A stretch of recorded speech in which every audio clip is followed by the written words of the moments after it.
Very interesting history. Our dear planet Earth was sort of snoozing, just doing its planetary thing, spinning around the sun. And then, bam, life starts getting fancy. Plants and animals start strutting their stuff, showing off their complexity. Fast forward a bit, about 65 million years ago to be exact, and a cosmic disaster strikes, or at least that's what we presume. An asteroid probably smashed into Earth, wiping out the dinosaurs and other big animals. We can't pinpoint specifics about the asteroid, but we do know that it was extremely large and it crashed into our precious planet, creating a dusty mess that settled everywhere. You can still find remnants of that dust layer in sedimentary rocks today. If you dig beneath it, you'll uncover a whole bunch of fossils. These prehistoric creatures were living it up before the asteroid crashed the party. Think of it as the planet going on a cleaning spree, leaving a bunch of empty spaces waiting to be filled. And guess who took the opportunity? Mammals! These furry little critters were the ones to rise to fame. But why is it that this disaster became such a great opportunity for mammals? It's pretty simple, actually. With no big bullies around, they grew, multiplied, and had a population expanse. All kinds of mammals joined to fill in the blanks. Primates, rodents, basically, the whole furry gang. We're talking about placental mammals, marsupials, and even egg-laying mammals, adding some serious variety to the mix. We like to think of primates as our closest relatives here on Earth. What's their story? Well, around 63 million years ago, just a couple of million years after the dinosaurs' final dance, the primates decided it was time for a family reunion. They split into two groups, the dry-nosed primates, who became the cool monkeys and apes we know today, and the wet-nosed primates, who went off to become lemurs and aye-ayes, hey-hays. The fun didn't stop there. About 58 million years ago, the dry-nosed primates began their own little mission. One special guest called the tarsier, arrived on the scene, featuring big eyes that were perfect for late-night shenanigans. This tarsier took a different path from its primate relatives, embracing its unique niche and evolving separately. To this day, the tarsier is the only primate that feeds exclusively on meat. These little guys have a taste for insects, small birds, rodents, and even lizards. But that's not all that makes them unique. Their eyes are twice the size of their brains. Also, their heads can do a full 180-degree spin, just like an owl. Because of their features, the tarsiers are the true kings and queens of the night. With their superpower of ultrasonic tracking, they can spot their prey instantly. Plus, their legs and feet are like springs ready to launch them into action. They've got this special ankle bone called the tarsus, which gives them those epic leaping skills. Hence the name, if you were wondering. But let's leave these little critters to rest and get back to our story, shall we? About 55 million years ago, the Earth cranked up the heat, literally. This sudden hot pod was a bit too much for many deep ocean dwellers and plants to handle, and they bid their farewells. But hey, every goodbye is an opportunity for something new, right? The oceanic mammals known as cetaceans, saw their chance and took it. They splashed into those empty niches, becoming the rulers of the sea. In this category of creatures, you can find the blue whale and the dolphin. A special primate guest made an appearance around 47 million years ago. Scientists now affectionately call the fossil of such a creature Ida. This little wonder caused quite a stir. Initially hailed as the missing link in human evolution. But here's the hilarious part. It turned out Ida was not one of us dry-nosed primates, but a cheeky wet-nosed one. Moving forward to 40 million years ago. This is when another big event happened in the primate world. The New World monkeys, our distant cousins, decided to take a different path and branch off from our lineage of Old World monkeys. They packed their bags and set off to conquer South America, where they're still living it up today. What's the difference between the two, you might ask? Well, one crucial thing that sets them apart is the fact that the Old World monkeys had nostrils that pointed downwards. Around 25 million years ago, another troop of apes entered the scene. And these guys had something special: the lack of a tail. These unique creatures would go on to become our closest relatives. We're talking apes and great apes, the cool gang who share a whole lot of genetic similarities with us. The first ape to break free from the monkey madness was the gibbon. About 18 million years ago is when this little acrobat swung into the picture. A few million years later, the great apes made their grand entrance too. Orangutans were the pioneers, venturing into the wilds of southern Asia. We're getting closer and closer to the present. It was 7 million years ago when the great apes took a major fork in the evolutionary road. One path led to our ancestors, the future Homo sapiens, and the other path led to chimpanzees and bonobos. These two primate branches remained united for a few million years before finally going their separate ways. 5.6 million years ago, a game-changing ape called Ardipithecus made its way into our evolutionary history. It had a special talent: bipedalism. That's right, this was one of the first apes to walk on 2 feet, probably making its primate buddies raise an eyebrow or two. The real showstoppers, however, arrived around 4 million years ago: the Australopithecus crew. These were the earliest members of the Hominina hominina subtribe, our tribe. What made them so special? Well, probably the fact that they brought some serious tools to the game. Stone tools, to be precise. It seems that at some point in their evolution, these clever primates started using stones to make their lives easier. Now here comes a crucial turning point in our story. About 2 million years ago, our ancestors faced a food shortage. Survival of the fittest was the name of the game, and 2 strategies emerged. Group 1 went for stronger jaws, allowing them to chomp on tough foods like nuts. Group 2 had a different idea. They opted for weaker jaws, but bigger brains. They wanted access to a wider range of food options. Obviously, the bigger-brained group took the prize. And here's where our gang comes into play. Around 2.5 million years ago, a type of primate also known as handyman made its mark on history. These clever beings had larger brains and knew how to put those neurons to good use. About 1.9 million years ago, a new star emerged, Homo erectus. These creatures not only walked upright, but also had brains that were almost twice the size of the handyman's. They took the world by surprise, becoming the first of our direct ancestors to venture out of the African continent. They even knew how to tame fire. Approximately 700,000 years ago, the world witnessed a culinary revolution. The earliest evidence of cooking appeared. And around 500,000 years ago, our ancestors decided it was time to become a bit more fashionable, donning the first evidence of clothing. Our very own species came to be just 300,000 years ago. Told you we were late to the party.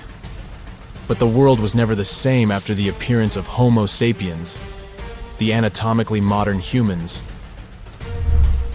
Alongside our other relatives, we emerged, ready to conquer the world with our innovative minds and complex societies. The exact path of our evolution remains a bit of a mystery. But what we do know for sure is that Neanderthals joined the party around at some point too. As Homo sapiens flourished, so did our capacity for language. Modern speech is believed to have emerged almost hand in hand with our species. We started expressing ourselves, sharing stories, and shaping the world with our words. So, there you have it. It took 13.8 billion years of cosmic history for humans to make their entrance. Think about it. 99.998% of the time since the Big Bang, we weren't even around. Our species, Homo sapiens, is the toddler of the Earth's family, existing for just the tiniest fraction of the universe's timeline.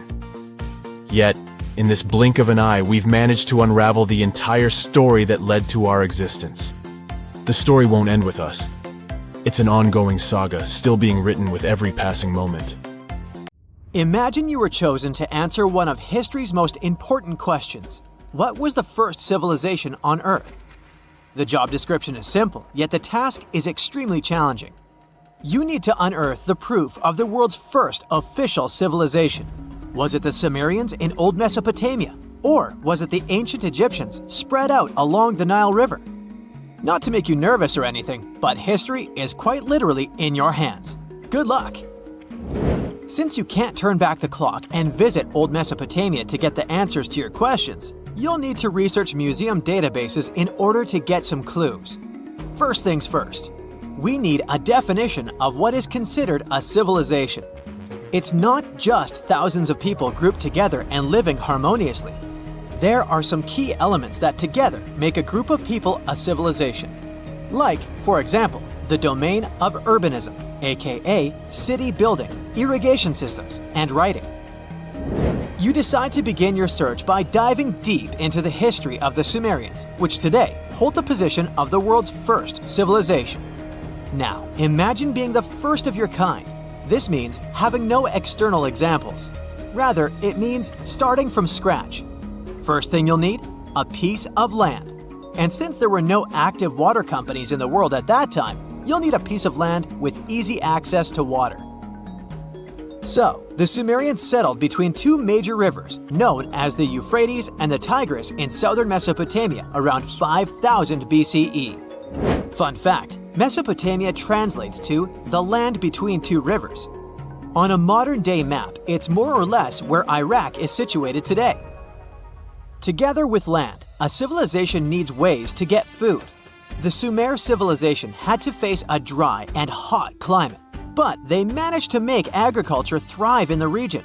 By diverting river waters and creating reservoirs and dams, the Sumerians allowed for a series of settlements to emerge across Mesopotamian plains. The famous city of Babylon was one of them. You know, the city that supposedly had those hanging gardens? I say supposedly because no definitive proof of the real existence of this monument has ever been found. However, it was considered one of the 7 wonders of the ancient world, and cited as a remarkable feat of engineering in an ancient book published around 290 BCE. Although no record was found of the Gardens of Babylon, the Sumerians were recognized as extremely skilled builders. Their cities were filled with mud brick constructions, and the most impressive ones were known as ziggurats, stepped pyramids that were built for spiritual purposes. The Sumerians built a trade network to supplement scarce resources and started to exchange goods with civilizations rising nearby, like Anatolia and Egypt. The beginning of trade was what drove the Sumerians to develop what is believed to be the world's first writing system.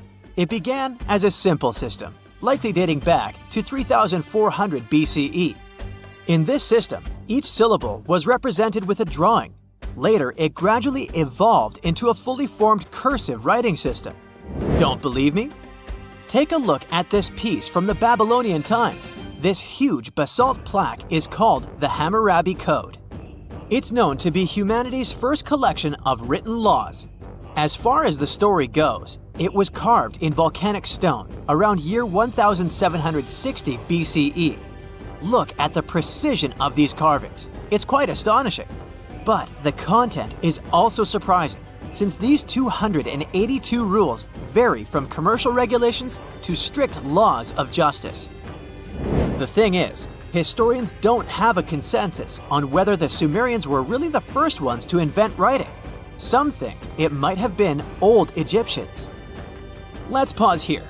Ancient Egyptian settlements are believed to have started around the year 5500 BCE, which is earlier than the Sumer civilization. But remember I said a civilization needed a few things before it was considered as such. Ancient Egypt consisted of several smaller city-states, such as Memphis, Abydos, and Thebes, spreading out along the Nile River. It wasn't until 3000 BCE that Egypt was unified under one kingdom and lasted as an empire until nearly 1000 BCE. Although there is no consensus on this, some Egypt experts believed that it could have been Sumerian immigrants that founded early Egyptian settlements. The proof could be the presence of cylinder seals made of hard stone, something that was widely used in Sumer. These seals were used to guarantee authenticity in legal transactions, but it's hard to say whether this method was introduced by Sumerian immigrants or simply by trade. Since the time period is not one of the criteria we can use to determine who came first, we'll have to turn to something else. But what? Like the Sumerians, the Egyptians were also highly skilled builders. Duh, they built the famous Giza pyramids and many others all over their territory. In order to enhance their building techniques, they delved into developing a more profound understanding of mathematics. They developed a new form of measurement called the cubit, which was the equivalent of an arm's length. The Great Pyramid, for instance, is 440 cubits per 440 cubits. They were also innovative astronomers, combining their mathematical skills with attentive astronomical observation. They were the first civilization to use a 24-hour division of the day. And they even created a solar calendar, which was the first dating system in history to feature 365 days in 1 year. Okay, it's undeniable how impressive they were. But some experts say that the dispute has to be settled through the comparison of their writing systems. Hieroglyphic writing, the first Egyptian style of writing, is said to date back to 3000 BCE. It was a composition of over 700 symbols, which were carved in stone. For a long time, researchers believed that the Sumerian writing had come before Egyptian, but in a recent discovery made by Yale researchers claims otherwise. Archaeologists have discovered a panel of 4 signs that are believed to have been written around 3250 BCE. Oh, and they've also found another rock drawing depicting a pregnant elephant that can date back to 4000 BCE. Now, there's also a third possibility that fewer people seem to mention: the Indus Valley Civilization, also known as Ancient India, located around the area of modern-day Pakistan and India. The Indus Valley Civilization is also a contender for the oldest civilization due to the uncertain historical origins of the Hindu collection of texts known as the Upanishads. The Indus Valley Civilization flourished around 3000 BCE, but records show that people in the Indus Valley were trading with Mesopotamians as early as 3500 BCE. Now, wait a minute. How is it possible? No, they weren't time travelers. This isn't a sci-fi movie. There already were agricultural settlements in the area that were slowly growing into bigger cities, such as Harappa and Mohenjo-Daro. Ancient Indian cities were sophisticated, filled with baked brick homes built in a grid system. These ancient cities even had draining and sewage systems that connected most homes and used gravity to carry waste outside of the city. They were pretty advanced. They were also an extremely religious civilization, and Hindu beliefs were at the center of their practices. Despite that, their cities weren't filled with spiritual buildings. Actually, Mohenjo-Daro's most important building was a public bath. Interesting, huh? Now, why can't we know if they were the oldest civilization on Earth? Even if some historians suspect that the origins of the Indus Valley people can be traced back to 5000 BCE, there is no concrete evidence of this, only speculation. The best proof we have is the Upanishads. The Upanishads are texts filled with philosophy, mantras, and ceremonies. The thing is, part of Hindu practices included memorizing and passing down the wisdom of the Upanishads in oral form. So it took a while before it appeared as a written script. Well, I'd say historians aren't really sure what was the world's first civilization. We can only guess at this point, but who knows what new discoveries might reveal. The ancient city of Taposiris Magna is hidden on the northern coast of Egypt. These days it has very little of its former glory, but what lies beneath it may hold the secret to uncovering a famous mystery, that of Cleopatra, the most memorable Egyptian queen in history. The recently discovered tunnel is also known as a geometric miracle for its time. Excavations have uncovered a 43-foot-long structure below the ground, which is partially submerged in water. Its shape and construction technique are similar to that of the Eupalinos tunnel, another amazing ancient discovery. This one is located in Greece and was built by excavating simultaneously from 2 points, aiming to have them meet in the middle. The use of math and geometry to make this construction was astonishingly precise for those days, more so since it was built near a mountain.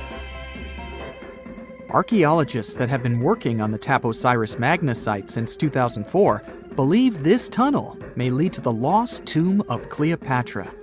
The clues they found so far seem to back up this theory. For starters, the city and its temple were built by one of Cleopatra's ancestors, Ptolemy II.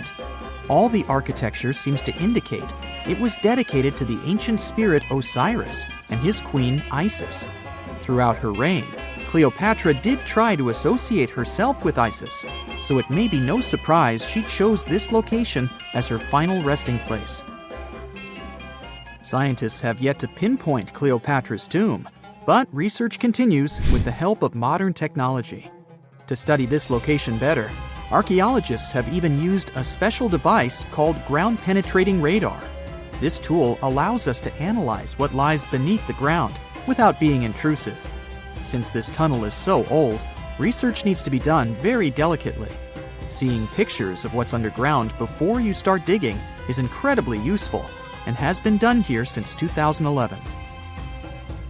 Finally discovering Cleopatra's tomb may help us piece together her story, especially what might have happened during the last portion of her life, which is still surrounded by mystery. We still don't know the exact cause of her passing. Some believe she may have let herself be bitten by a poisonous Egyptian cobra. Others have suggested that she was well accustomed to toxic substances, even hiding some in her hairbrush in case she ever needed it. But that's not to say she chose to use it on herself. We do have a lot of other interesting information on Cleopatra that's equally as impressive, like the fact that she had a stylist. Most of the images you've seen depicting this famous queen show her wearing black eyeliner. This look was put together by Airas, a woman known to have been her personal beautician. She traced the long line from her eyes to her temples, a makeup technique still used today to enhance the eyes. Airas was an important figure throughout Cleopatra's life, known also as her confidant and close friend. There are even theories that suggest Airas was there by her side when she passed away. Despite her well-thought-out looks, Cleopatra wasn't as pretty as she's described. Or at least, that's what recent research has pointed out. Sure, if we look at movies and modern imagery, she's depicted as this incredibly beautiful woman with symmetrical and delicate features. However, if we look at coins showcasing her image from back in the day, her looks are rather average. Her image on the coins might have been adjusted, too, to make the queen look stronger in the eyes of her people. So there is no trusted source available to confirm her image, but her description in most pieces of ancient literature speaks of her other qualities, like her voice and personality, not of her beauty. Cleopatra might have been the most famous Egyptian queen to this day, but she wasn't the first choice. She did have an older sister, Berenice, that was initially supposed to take the throne. Berenice passed away before she could do that, so Cleopatra took on the role and began investing in her education. She traveled throughout the country quite frequently, so she could become accustomed to her people and their needs. She was only 18 when the responsibilities were passed down to her, and immediately gained popularity because of her intelligence and education. Her taste in literature was quite good too. She was known to be a fan of Homer, the famed Greek philosopher and poet. Cleopatra loved to write as much as she loved to read. There are even claims that she wrote a book on medicine and cosmetics, but we have no evidence to this day that such work ever existed. Part of being a great leader back then meant you had to speak multiple languages. Cleopatra clearly understood that, and that's why she's rumored to have known many languages to varying degrees. Some archaeologists suggested she spoke Greek, Egyptian, and Ethiopian, as well as many Arabic dialects. She might have even spoken Latin, but there's little evidence to support this claim. She might not have had angelic looks, but Cleopatra was really careful with the way she looked, even with her diet. She was known to have enjoyed simple meals, including a variety of fish. Since she lived close to the Mediterranean Sea, it's really no surprise. As a treat, she liked to eat stuffed pigeons, which she also served to her guests.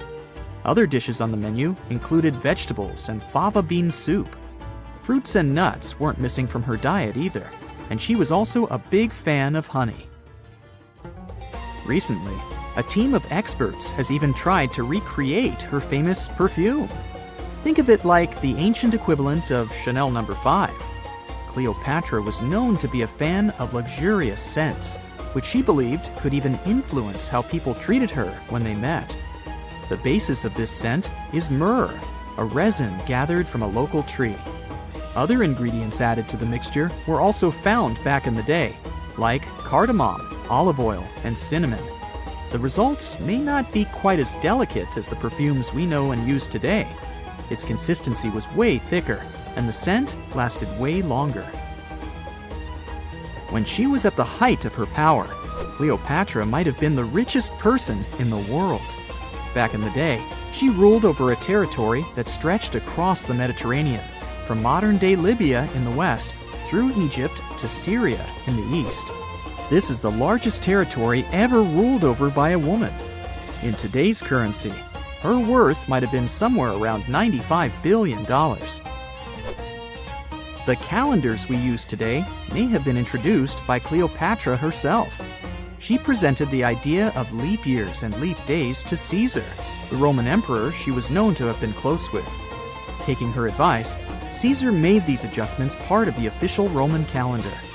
The ancient Egyptians already knew the year was longer than precisely 365 days.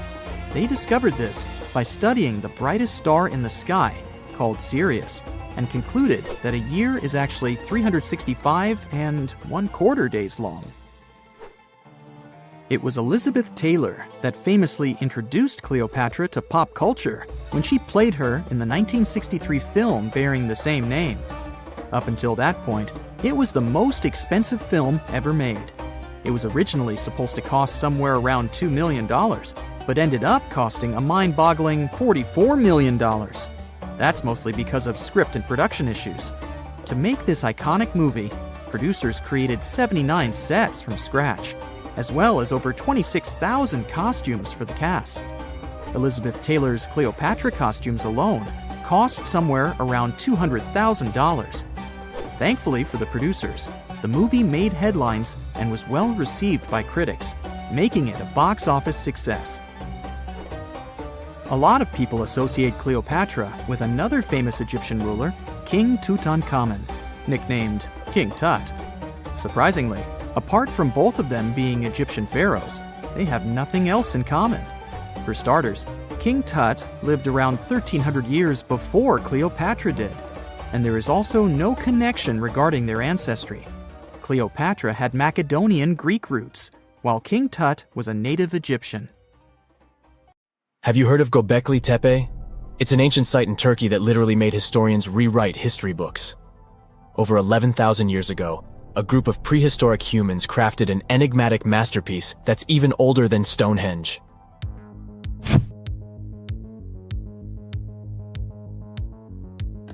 Before its discovery, archaeologists believed that people didn't know about iron and weren't good at making pottery. They were sure that settled life only emerged with the need for agriculture. But Göbekli Tepe changed this belief.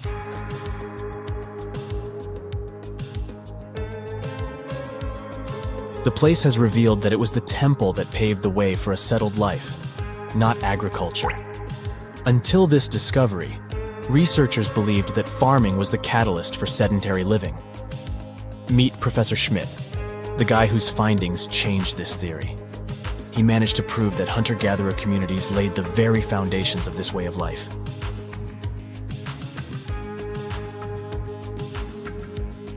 Back in the 1960s, other archaeologists visited the area, but they totally missed the mark.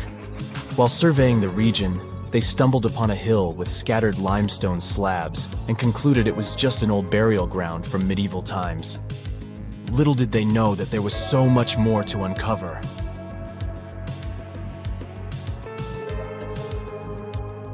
In 1994, Schmidt embarked on his own survey of prehistoric sites in the area. Surprise! He instantly realized he had discovered something truly extraordinary. Unlike the nearby flat and barren plateaus, Göbekli Tepe had a gently rounded top, rising 50 feet above the surrounding landscape. Funny enough, the translation of this place's name is Potbelly Hill. Schmidt was sure only humans could have made something like this.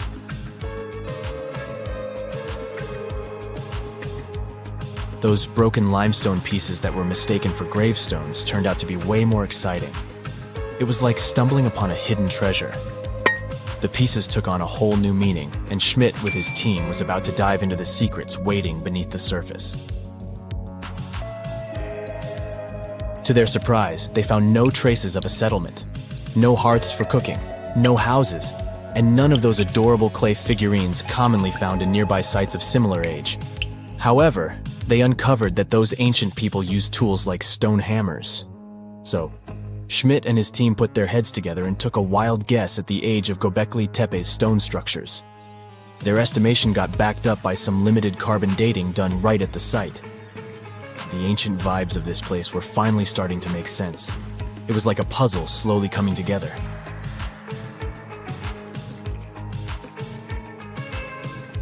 You may think that back then, people didn't have special tools to create something as cool as Göbekli Tepe. Not true. Turns out, these prehistoric folks used flint tools instead of fancy metal chisels. They were also skilled at chipping away softer limestone and crafting pillars right on the spot. Afterward, they carried the pillars a short distance to the summit and placed them upright. Once the stone rings were complete, they covered them with layers of dirt. Over time, they added new rings, and voila! You've got a cool hill to impress people in the future.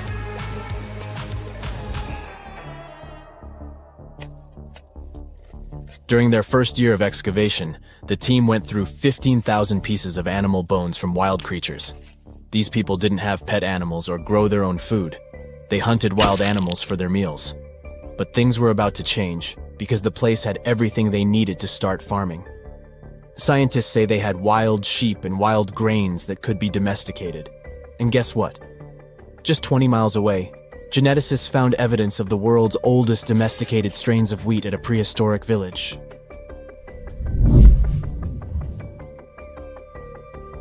These amazing findings have completely changed how we view civilization. In the past, experts believed that people needed to learn how to farm and settle in one place before they could build temples and develop complex societies. But guess what? Schmidt's research flips that idea on its head. He claims that the incredible effort put into constructing these astonishing structures actually set the stage for the development of advanced societies. It means that societal and cultural changes happened before agriculture. Schmidt has this fascinating hypothesis about Göbekli Tepe. He thinks it could have been a special burial site where people left their loved ones. And here's the twist.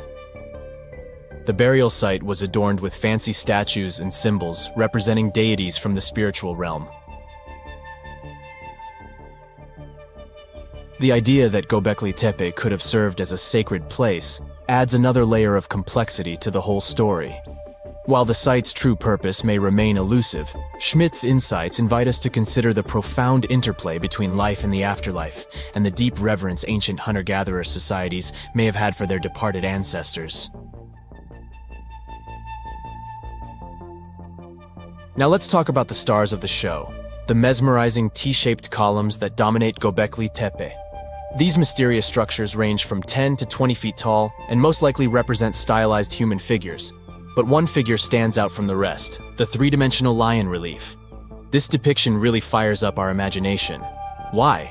Because it hints at the possibility that lions roamed Anatolia during the Neolithic period.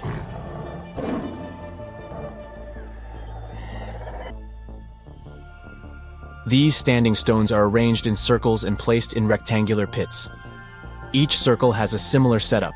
Two big T-shaped pillars in the center, surrounded by slightly smaller ones facing inward. Talk about a stylish arrangement.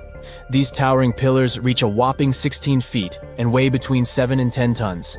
Some pillars are plain and simple, while others are like works of art with intricate carvings. Foxes, scorpions, and vultures come to life, crawling and twisting on the pillars' sides. But it's not just animals depicted on these stones. Some pillars have abstract shapes representing humans, and even small carvings of clothing items. Some of them even have belts. Now, there's one pillar that stands out from the rest like a rock star. This super old stone pillar suggests that a comet crashed into Earth. It happened during a chilly period that lasted about 1,000 years. Previous studies examining Greenland ice cores hinted at this comet theory, but now the carvings at Göbekli Tepe prove it right.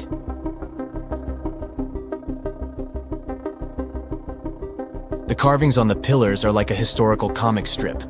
They even show a headless human figure.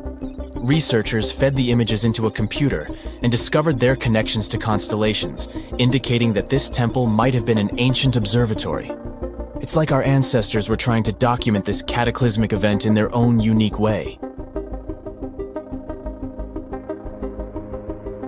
Archaeologists have been excavating and researching Göbekli Tepe since the mid-1990s, peeling back layers of history and providing us with a deeper understanding of the intricate relationship between various elements. They have no plans to stop the whole process for another 150 years.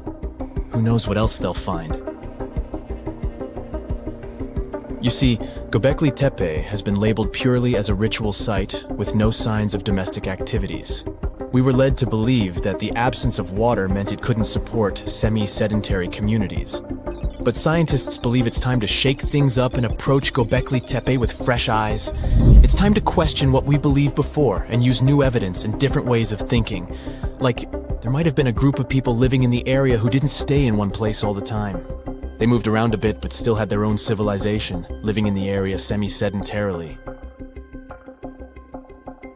Göbekli Tepe is not just home to a single temple, but an astounding collection of over 20 ancient structures. As archaeologists delve into the depths of this wonder, they are unraveling its unique layout, featuring two prominent focal points at the heart of each establishment, complemented by smaller structures and dividing walls. What's even crazier is that in this area, there are over 200 obelisks, which are narrow tapering monuments. You decided to go scuba diving for the first time. The water is clear and the sun is shining on the seabed. You take a few selfies and the fish swimming by when suddenly the ocean goes pitch black. You look up and, oh my, what is that gigantic animal?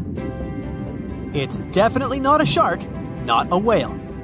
Is it a turtle? Yup, but fear not, it's not gonna hurt you. If you had lived on this same Earth about 72 million years ago, then maybe this could have really happened to you. Scientists have recently found the fossils of a gigantic marine turtle that could have grown as big as 12 feet.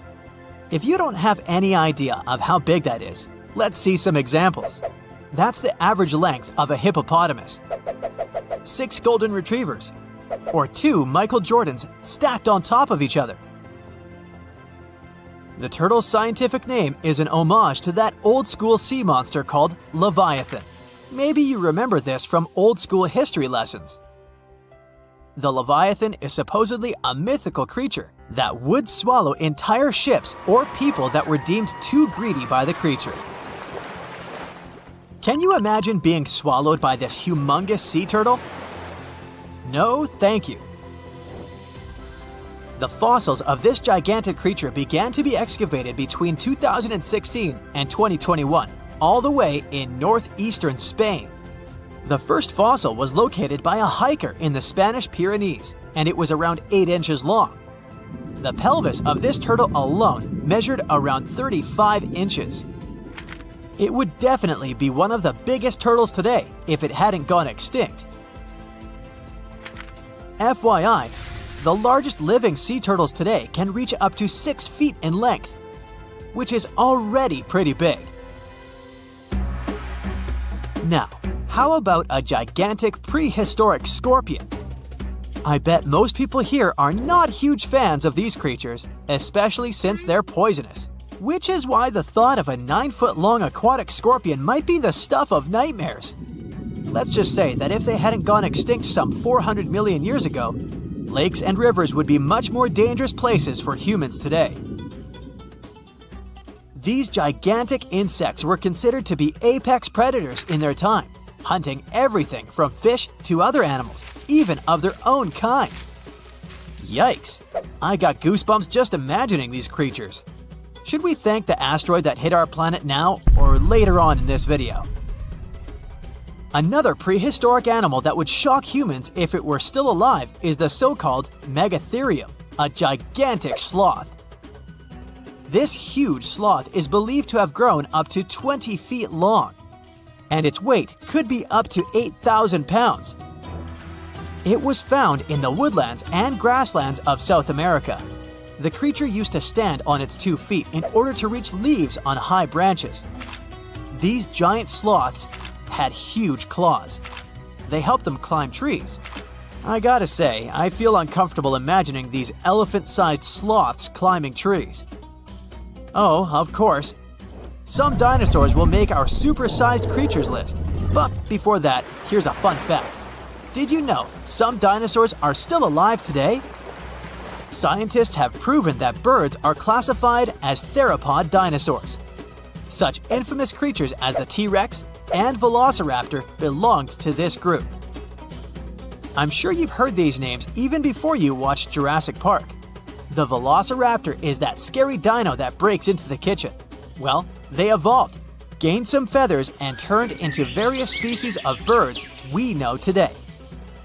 That means that any bird from chickens to those little blue ones is a direct descendant of dinosaurs. Now, does the name Spinosaurus ring a bell? You can see this huge dinosaur in some museums today. Its fossils, I mean. The Spinosaurus was one of the biggest land predators to walk Earth. Actually, to walk its land and water, since scientists believe that this dino was semi-aquatic. It fed mostly on meat, which means humans would be its natural prey if it lived today. This meat-eating dino lived around 90 to 100 million years ago. It was about 60 feet long, 12 feet high, and weighed up to 22 tons. Its head was around the size of 8 bowling balls and was shaped like a crocodile's face. Basically, the Spinosaurus was a big African elephant with the face of a crocodile. Just kidding. But that would look funny though, wouldn't it? A much more attractive dino was this guy. It's considered to be the largest dinosaur that has ever lived on our planet. What made it so big was its extremely long neck and very long tail. You wouldn't want to stand behind this creature, believe me. If it decided to swish its tail, you'd get catapulted very far away. This creature lived around 100 million years ago, and its fossils were first found in Argentina around 2012. The dino measured 120 feet from head to tail, which made it almost as big as an American football field in width. And have I mentioned it weighed almost as much as a space shuttle? A staggering 75 tons.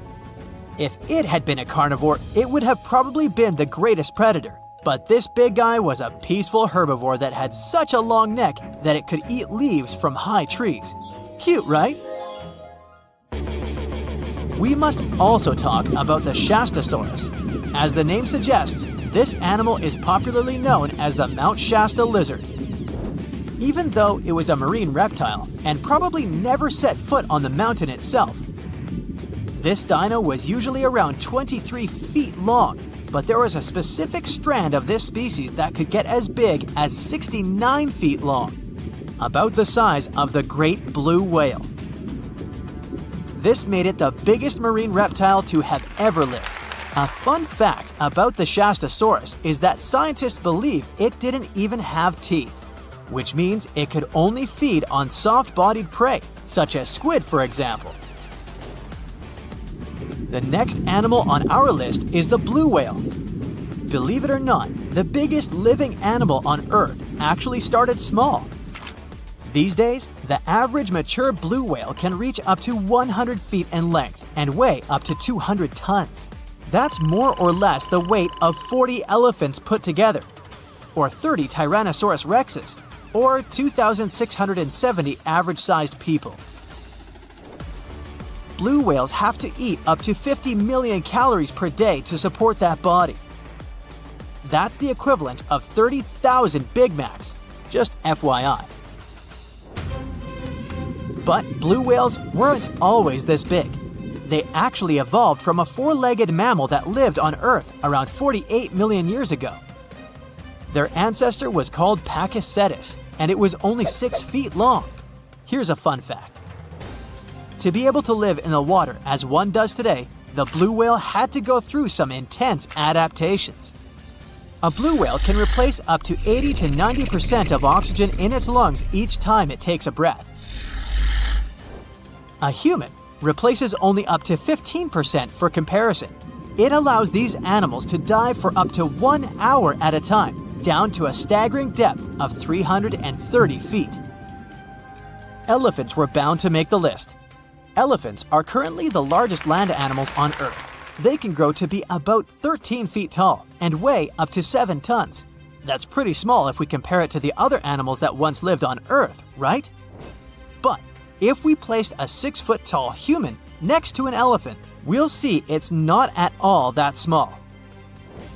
African elephants are bigger than their close relatives, Asian elephants, and they have a similar lifespan to humans, up to 70 years. Pokemon might have made us collectively wish that salamanders were real-life dragons, although they're not. They can still be pretty cool though. There's a giant species of salamander that is known to be the largest living amphibian. They can grow to be as long as a regular-sized human, reaching up to 6 feet. I bet that wouldn't be a pleasant underwater encounter.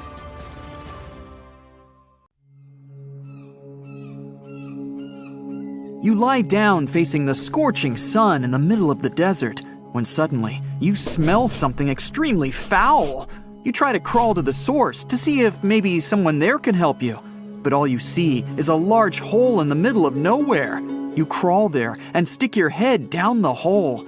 You hear something really faint down there, but it's too dark to see anything. Still, the foul smell tickles your nostrils. You turn away in disgust and stand up to get a better view of it. The hole is roughly 100 feet in diameter, with nothing around it. You've been wandering around the desert for days and just ran out of food and water, but far away, you see what looks like a small hut. You walk there for another couple of hours until you reach the outskirts of a village. A local man riding a camel tells you that you're in the Al-Mara province in Yemen's eastern region, which is quite close to Oman. He immediately takes you to his mud hut, feeds you, and gives you some water. Feeling refreshed and full, you ask the local about the hole in the desert floor. His eyes sink in and his face grows pale. He grabs you by your sleeve in silence, throws you out of his hut, and slams the door shut. You try to knock on his door once more, but he ignores you. Out ahead is the village market, where you could surely get some answers from people. You head over there, and everyone starts staring at you as if you're some kind of threat. They sense something's off about you. You put on your hood and make your way to a merchant. While you purchase some food, you ask the seller about the hole, but he refuses to sell you anything. He even pushes you off to the pathway. You make your way to another vendor and ask about the hole. At first, he's reluctant to tell you anything, but after you buy a few items from his shop, he finally concedes. He takes you to a small inn and seats you down. He tells you to keep your voice low when talking about it. He then orders a beverage for you and begins explaining everything he knows about the hole. Legends have it that the well of Barhut, which is in Hadramaut, is a cursed place, a prison for spirits. He claims that any object that goes near it eventually disappears. The server comes back with 2 refreshing drinks, and the man quickly stops talking. As soon as the server leaves, he resumes telling you about the well. The reason why people were avoiding you when you mentioned the well was because it's believed that it brought bad luck to anyone who was near it. They were even able to feel it through you.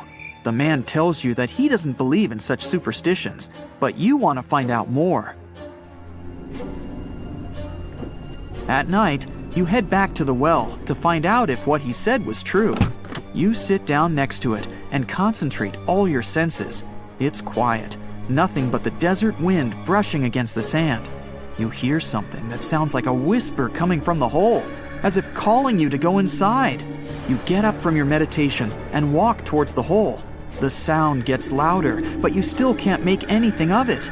You stick your head down the hole to listen while holding your breath, but it just sounds like gibberish. The next day, you get some rope and pikes and wait till nightfall to prepare for the next step, descending down the hole. Nighttime comes again, and you set up the ropes and tie them around a tree. You climb down while holding the rope with one hand and a torch with the other and scale down. You try to breathe through your mouth, but you start to feel like you need to catch deeper breaths the lower you go. The hole is believed to be around 850 feet deep, but you were only able to go down around 20. You didn't expect it to be that deep. You start climbing back up, but you decide to drop the torch into the hole to see how far it goes. You see the flame getting smaller and smaller as it disappears into the darkness. Maybe the man was right, just village folklore about something they can't explain. Scientists claim that the hole is millions of years old and has practically no ventilation. Even though it's been around for such a long time, it remains as mysterious today as it's always been. You're walking in Siberia, looking out for some reindeer, when suddenly you hear a loud explosion from the distance. All of your reindeer scatter around, and you're too much in a frenzy to collect them. You run to the source of the blast and find a huge crater in an area you just passed through. In August 2020, a massive hole was discovered in Siberia, Russia, being around 100 feet deep and around 65 feet wide. The local residents and researchers were stunned to find it there. This is the 9th hole documented in the region since 2013. You call the local authorities, and a huge team of scientists arrive with weird-looking scientific equipment. They claim this crater is the biggest one they've seen so far. Most of these craters were found by accident when people went on non-scientific outings by helicopter or by hunters and herders. Scientists aren't able to wrap their heads around it, but they knew exactly where to start. Permafrost, the thing that covers 2/3 of the whole country's territory. Scientists believe that by studying the permafrost, which contains certain chemicals, we can find out why these craters are popping out. Samples of the craters contain a lot of chemicals, but most notably, methane. Scientists took plenty of samples of the frozen soil from the ground and the ice. They had to descend down the crater to collect most of them. And within 2 years, these craters end up turning into lakes.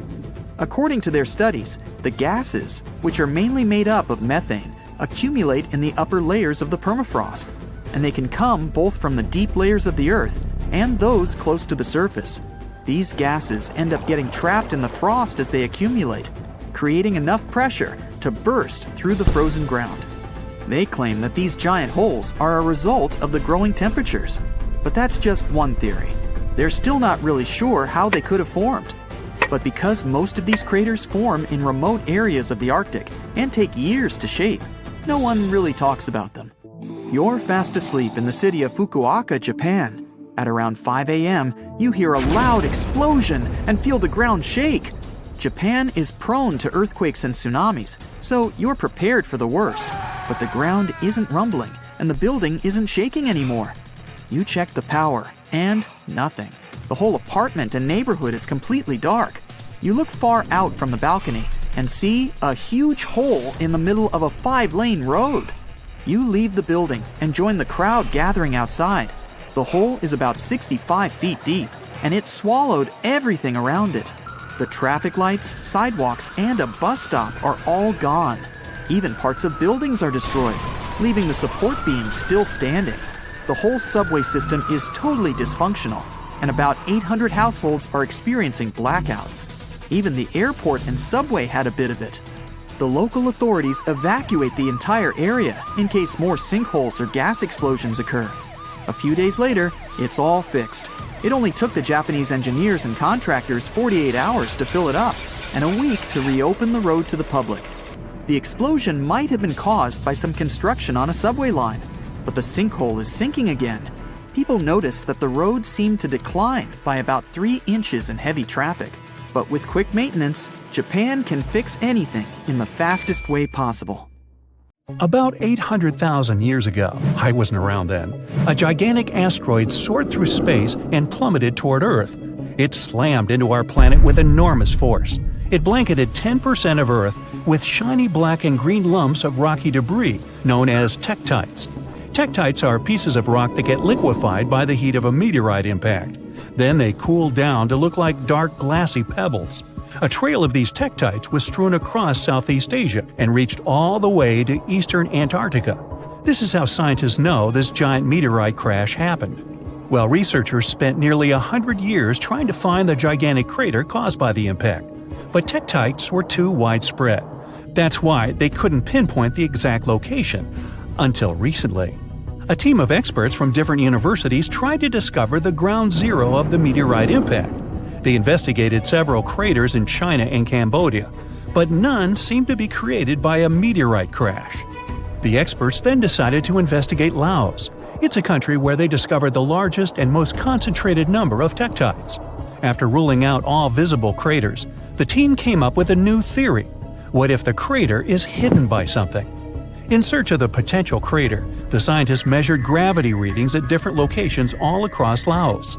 At the site of an ancient volcanic eruption, below thick, dense layers of cooled volcanic lava, they discovered a severe gravitational anomaly. It turned out to be a large, elongated crater, over 300 feet deep and spreading 8 miles wide and 11 miles long.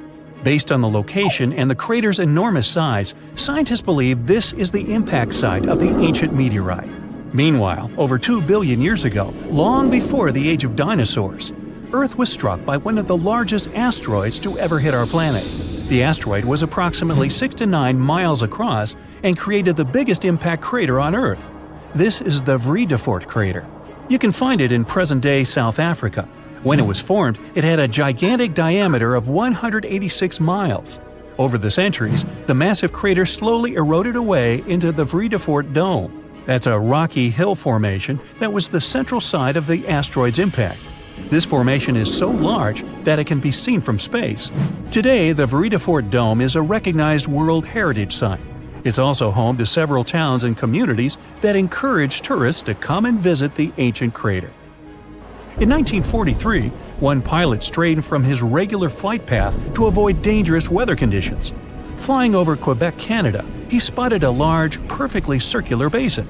That is how the Pingualuit crater was discovered. Around 1.4 million years ago, a meteorite hit this spot, creating this small but deep impact crater. It has a diameter of 2 miles and a depth of 1,300 feet. A lake of deep blue water has formed at the bottom of the crater. It's said that this lake contains some of the purest water in the world as it has no inlets or outlets. It means that the lake is only filled by rains and melting snow. The lake is home to one species of fish, the Arctic char. The Sudbury Basin is also in Canada. Formed over 1.8 billion years ago, it's one of the largest and oldest impact craters in the world. It's located in Ontario, but the impact from the collision was so powerful that debris from it was found 500 miles away in Minnesota. Unlike most impact craters that have a circular shape, the Sudbury Basin is an oval. It's 39 miles long with a width of 19 miles. The original impact site might have been a whopping 10 miles deep, but its modern-day version is much shallower. The asteroid that created the basin carried a high concentration of natural minerals. This made the soil in the crater incredibly fruitful. Today, its floor is home to numerous fruit and vegetable farms. The unique crater formation of Sudbury Basin was used to train Apollo astronauts before they embarked on their missions to the Moon. Perhaps the most famous meteorite of all is the Chicxulub. That's the meteorite responsible for wiping out 75% of all plant and animal life on Earth, including the dinosaurs. The Chicxulub meteorite had a diameter of 6 miles when it struck Earth 66 million years ago. The crater now lies off the coast of Mexico, hidden deep beneath the seabed.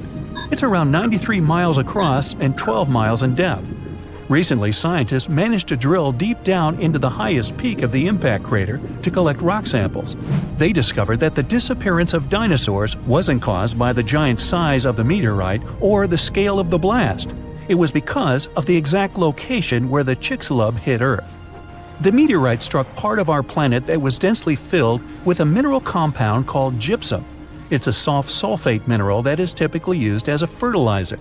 The collision blasted so much sulfur into the air that it blocked out the sun. This caused the prolonged dark winter that doomed the dinosaurs. One of the youngest craters on Earth is the Barringer crater in Winslow, Arizona. The Barringer crater is also one of the best preserved craters on Earth. It was formed 50,000 years ago when a heavy meteorite made mostly of iron plummeted down from space. Earth's atmosphere barely slowed down the massive chunk of metal. It collided with the ground with incredible force. The meteorite vaporized upon impact, leaving very few remains. The crater left by this powerful explosion was named after the man who identified it in 1903. It was a mining engineer named Daniel Barringer. The diameter of the crater is 3,900 feet and it goes 560 feet deep. The Barringer family still owns the impact site to this day. You can visit the crater and take a guided tour around its rim. The Papagai crater in Siberia is one of the most interesting craters on Earth. An asteroid impact over 35 million years ago formed this massive basin. The crater is 62 miles across, which makes it the fourth largest one in the world. This crater is unique as it's home to one of the largest diamond deposits in the world. The intense pressure from the collision transformed the graphite at the impact site into diamonds. Scientists say that the crater contains trillions of carats of diamonds, but no one has ever mined them due to the site's remote location and lack of infrastructure. In the year 1530 BCE, a meteoroid entered Earth's atmosphere before shattering into pieces. The meteorite's burning fragments rained down on Earth and crashed into the planet's surface. As a result, a group of craters appeared on a small Estonian island, Saaremaa. The largest crater is a 360-foot wide perfect circle. It's 70 feet deep and filled with blue water. 8 smaller craters that appeared during the collision can be found within a half-mile radius of the largest crater. The impact of the meteorite fragments caused the trees on the islands to catch fire. Almost all forests burned down. Luckily, the woodlands have now grown back, and the craters are a popular hiking destination for tourists. A meteorite struck the area we now know as Quebec, Canada, around 200 million years ago. This collision created the 6th largest impact crater in the world. It had a diameter of 40 miles. Over the century, the outer rim of the crater has filled up with water. It's now known as Manicouagan Reservoir. The impact crater lake is so large it can be seen from space, and its strange shape gave the lake its nickname, the Eye of Quebec. The oldest meteorite crater in the world is in Western Australia. The Yarrabuba crater is 2.2 billion years old. Well, that gets my vote for the best crater name. The impact site is so ancient that the original crater has completely eroded away. Yarrabuba's diameter was around 19 to 43 miles. Scientists managed to figure out the age of the impact site by analyzing the ancient crystals and minerals found within the crater. No matter what happens, don't stop! We almost got it! 2 treasure seekers are digging frozen ground in a cornfield at night. It's raining hard, lightning is flashing, but these 2 guys keep working. And now the shovel hits something solid. No way! A treasure chest! They start digging faster and find a piece of a ship's engine. What the? Far from the seas and lakes, somewhere under the fields of Kansas City, they found a giant sunken ship. How is this possible? Now you'll see. Some people spend their lives searching for shipwrecks with treasures underground. One of them is explorer David Hawley. He's been looking for such ships far from the seas, rivers, and oceans for many years. He does this because he likes the feeling of adventure. The holds of these ships may contain chests of gold, antiques, and artifacts.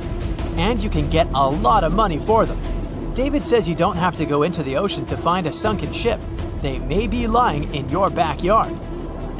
But why do ships end up buried underground among fields, farms, and plains? Let's find out using the example of steamboat Great White Arabia. According to old records, the newspaper clippings, this ship had been carrying about 200 tons of treasure before it sank in 1856. Many rumors and local legends said the ship was lying underground, a few miles northeast of Kansas City. It was there because people deliberately altered the riverbed and channels of the Missouri River in the second half of the 19th century. They artificially brought the shores closer to each other. They narrowed the river to increase the flow's speed, so boats could sail much faster. In the 19th century, steamboats were the most popular means of transporting passengers and goods. Before railroads, they extended the western border across the Mississippi and Missouri rivers and brought supplies to people. That's why it was so important to increase the speed of their movement. So, on September 5th, 1856, Arabia was sailing along such an estuary. It came across a snag sticking out of the water. A piece of log quickly flooded the ship.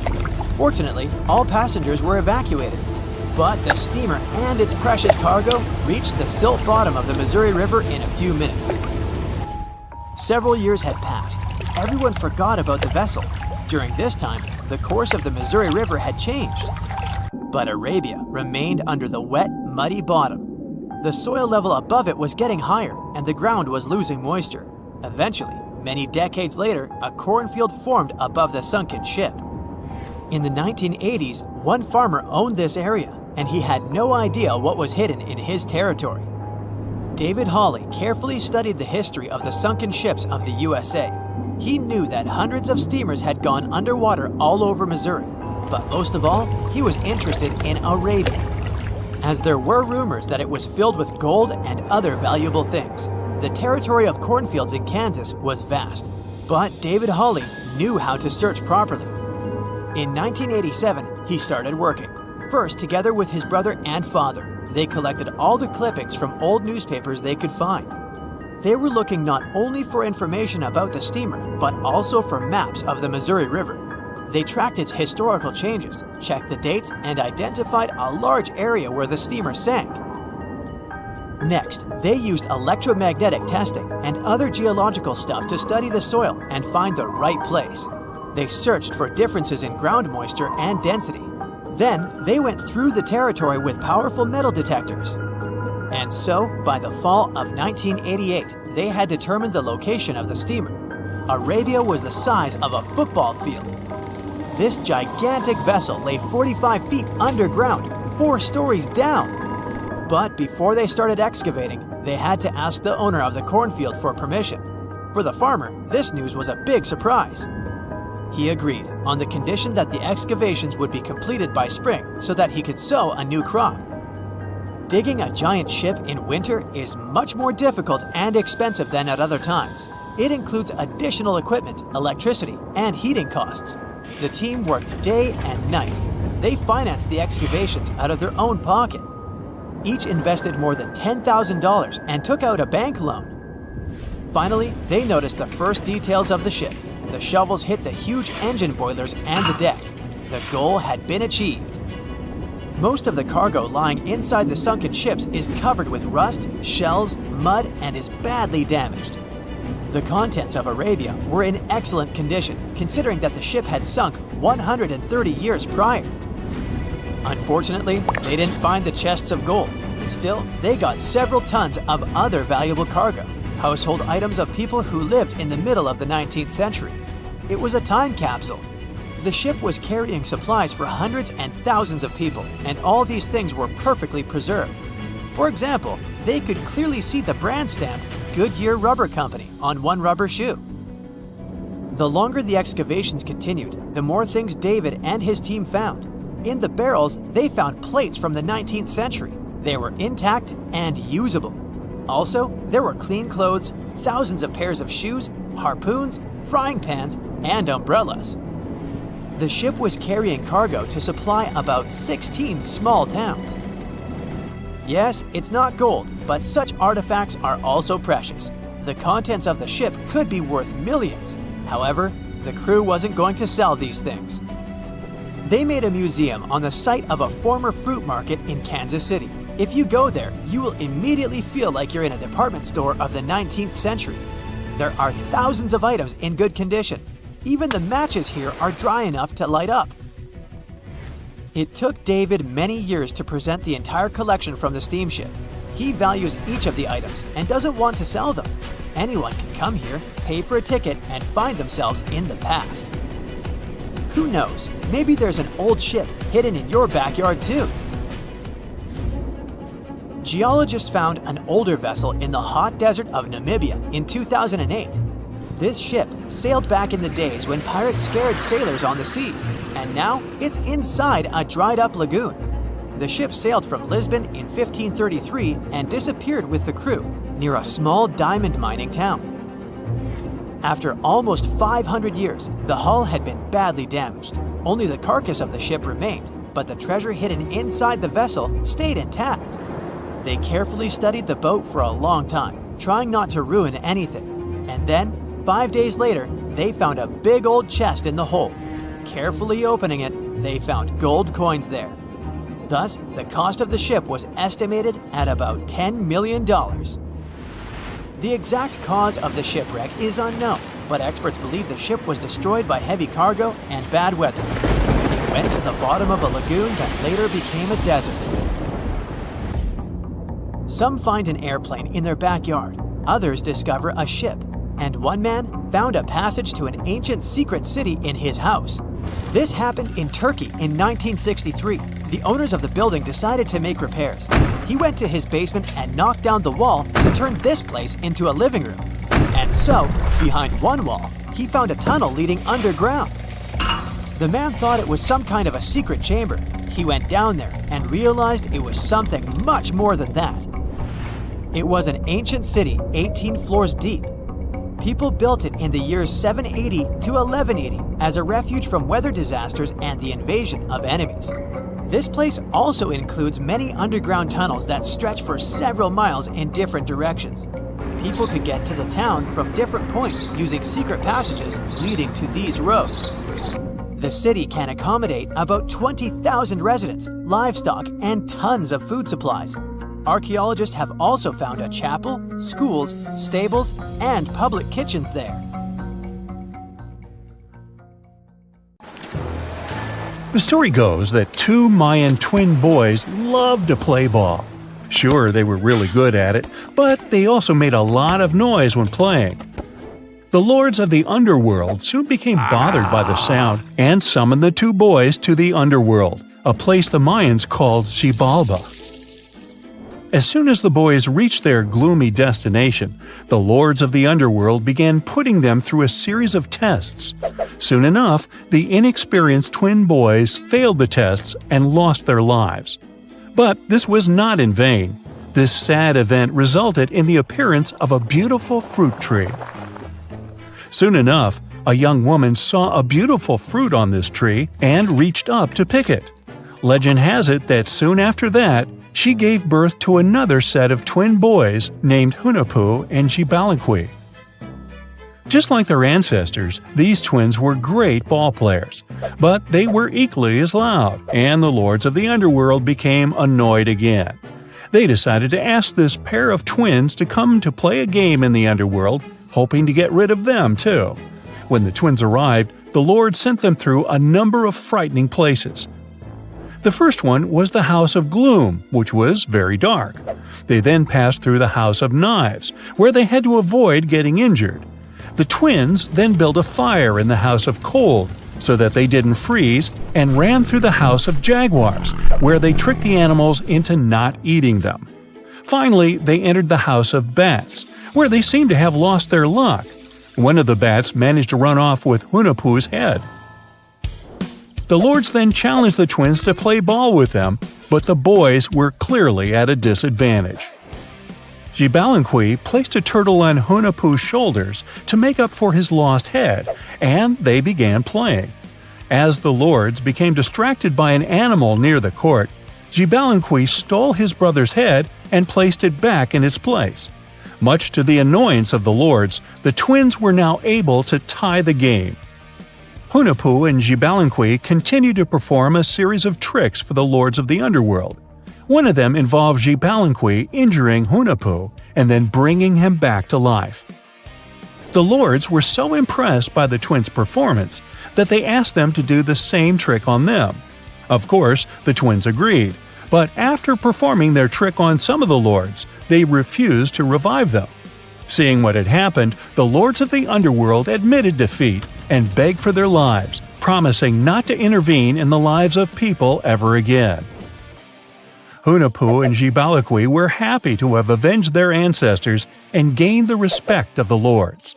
Legend has it that the lords of heaven were so impressed by the twins that they took them to live in the sky by turning them into the moon and the sun. The Maya civilization was one of the most dominant indigenous societies in history, and their folklore and traditions are still discovered and studied today. They used to live in a territory called Mesoamerica. It was made up of modern-day Mexico and parts of Central America like Guatemala, Belize, Honduras, Yucatan Peninsula, and El Salvador. They lived from 1800 to 900 BCE and up to 900 to 1500 CE.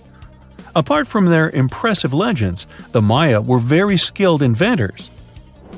They're known for their calendars, writing systems, farming methods, and sports. Their writing, for example, was found preserved on buildings and stone monuments, as well as in rare books and pottery. It's a system made out of more than 800 hieroglyphics in various combinations. Each of those signs was said to represent a syllable. Their writing system was deciphered by accident by Tatiana Proskorakov, an American woman who initially studied to be an architect. Since she didn't find a job in her field, she eventually became a Mayanist in her own right, despite not being academically trained. She was the first to notice that the Mayan upended frog glyph meant birth, and that their toothache glyph meant the date when the king ascended to the throne. It made it easier for scientists to pinpoint birthdays, as well as the names of the rulers of a specific Mayan dynasty. They also invented the concept of zero, which is seen as one of the greatest innovations in mathematics, physics, and human history altogether. Sure, even back then, people understood the idea of having nothing, but the concept of zero as a number is a relatively new invention. A fun fact about Mayans is that they really liked hats. The bigger your hat was, the more important you looked. Not only was it a sort of fashion statement, but it also made them look taller, which was a big deal for their aesthetic. The Mayans also came up with one of the most intricate and complex calendars in human history. It was the first to use zero as a placeholder.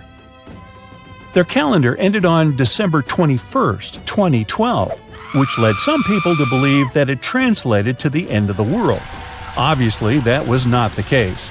It just so happened that the date coincided with the end of a Mayan cycle of years. But you know, as advanced in science and astronomy as they were, they did make some mistakes. One of them was their belief that the world was flat. Their theory was that the four corners of the world were watched by the Brother Lords, who kept the sky from falling over their lands. Hats off for their menus, though, as they were well-known chocolate eaters. They turned eating chocolate into a form of art. The drink they made wasn't really like the hot chocolate we enjoy today, though. The recipe included mixing cacao with water, honey, chili pepper, cornmeal, and other ingredients to make a foamy, spicy drink. The ritual of drinking cacao was a crucial part of their celebrations. We're not done discovering all the amazing parts of their architecture and civilization. It was only a few years ago that a Maya pyramid was found at Tonina, in the Mexican state of Chiapas. It was estimated to be more than 1,000 years old. The reason why it escaped archaeologists for so long was that it lay hidden under what was believed to be a natural hill. The ruins of two Mayan cities have been recently discovered in the Mexican state of Campeche. Why didn't we find them until now? Well, they were concealed by really thick vegetation, which made it difficult for archaeologists to reach them. The Mayans didn't just disappear. Their descendants are still around today, many of them choosing to live in their ancestral homelands. You can find them in Guatemala, for example, where the Maya people make up the majority of the population. Overall, the Maya ethnic group contains people that speak different Mayan languages, such as Yucatec, Quiche, Quechua, or Mopan. They had no idea what a spa day was, but the Mayans really enjoyed a nice sweat once in a while. Sweat lodges were discovered around ancient Mayan sites. They were built out of stone or adobe. These rooms were an essential part of their cleansing and healthcare rituals. One of the earliest sweat lodges was found in Quello in northern Belize and appeared to date back 3,000 years. One of the most important parts of the Mayan culture was a ball game which they named Pix. It had both political and spiritual significance. We can see ball courts at important parts of Mayan archaeological sites. The main goal of the game was to pass a rubber ball through a very high stone hoop without using your hands. Basically, it was a combination of soccer and basketball. However, it could have serious consequences. The loser could, at times, even lose his own life. Ooh, high stakes indeed. Because of this game and the need for bouncy balls, the Mayan people were some of the first cultures to use rubber. They made it using natural latex. There were different kinds of rubber depending on what natural substances the latex was mixed with. And that, my friend, is the way the ball bounces. Sorry, but you know me, I just couldn't resist. Giant waves come crashing down on the soft, sandy beaches of Hawaii. You've washed ashore, covered in seaweed, and a starfish sucking on your back. You get up and lean sideways to get all that water out of your ears, squinting your eyes in the bright sunshine. Wow, that was a swim! Ah, Hawaii, you finally made it to the Aloha State. You're expecting to see a flock of people gathered around with cameras, snapping photos of you washed up ashore. The large results with families and tourists. The international breakfast buffets. Sign me up. The pineapple pizzas sizzling from the oven. Say what you want about pineapple pizzas, but I'm open-minded. You look around and see acres of plain beaches with not a single person taking selfies. There aren't any resorts or even buildings for that matter. No paved roads, no infrastructure, and not even an airport. Something's off. You definitely jumped off the cruise ship to swim all the way to Hawaii, but this just seems like a virgin island.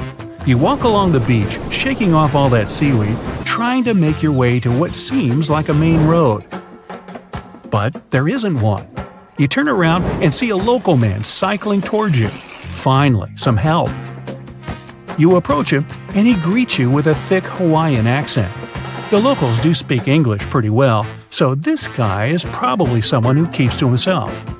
He gives you a very warm welcome and tells you that you're actually in Niihau Island, the smallest of the populated Hawaiian islands, at only 70 square miles. Your eyes widen with shock. Well, at least, you're still in Hawaii, technically. In 1863, King Kamehameha IV sold this island to Elizabeth Sinclair, a Scottish farmer who owned plantations in New Zealand, for a sum of $10,000 worth of gold. In today's money, that would be around $200,000. The king asked for one condition: to preserve the culture and protect it from any outsiders. Over the generations, the island has been maintaining that promise and is owned by the Robinson brothers, who are descendants of Elizabeth Sinclair. And one of the ways of getting in is by having a personal invitation from one of them. Another way is by booking a half-day helicopter trip with limited access around certain areas of the island for a few $100s. Good thing you saved yourself a few bucks. This is the only island where the majority of the population speak Hawaiian instead of English. In fact, Hawaii is the only state that has two official languages, English and Hawaiian. The Niihau Island actually rejects the fruits of today's advancements. There are no cars in sight, since the locals get around on foot or by bicycles. No wonder their legs have great definition. They thrive without running water, internet, or shops. The only school on the entire island is powered by solar energy with a backup generator. And what's awesome is that it's the only school in the state that's powered by the sun. You walk around enjoying the landscape until your new friend shows you the biggest lake in all Hawaii. You're in awe to witness such an amazing sight. Being a resident of the island, the local explains some ground rules the permanent residents must abide by. The men of the island are not allowed to grow their hair or have earrings. If they do break these rules, they can be evicted. The local takes you to a spot where many of them chill and hang out during the day when they're not working. Many families gather around and have a cookout. You lie down on a soft, sandy spot with no one causing a ruckus. The cool breeze brushes across your face. You see tiny hermit crabs crawling around. And in the distance, you see some fishers walking back to their houses with their much-needed catch. Residents don't use modern-day technologies for hunting and fishing. Rather, they use techniques passed down generation to generation. In 2010, a study showed that there are only around 170 official permanent residents on the island. Some other studies say there are even fewer people living there, just 70. Either way, you kick back, relax, and enjoy the peace and quiet.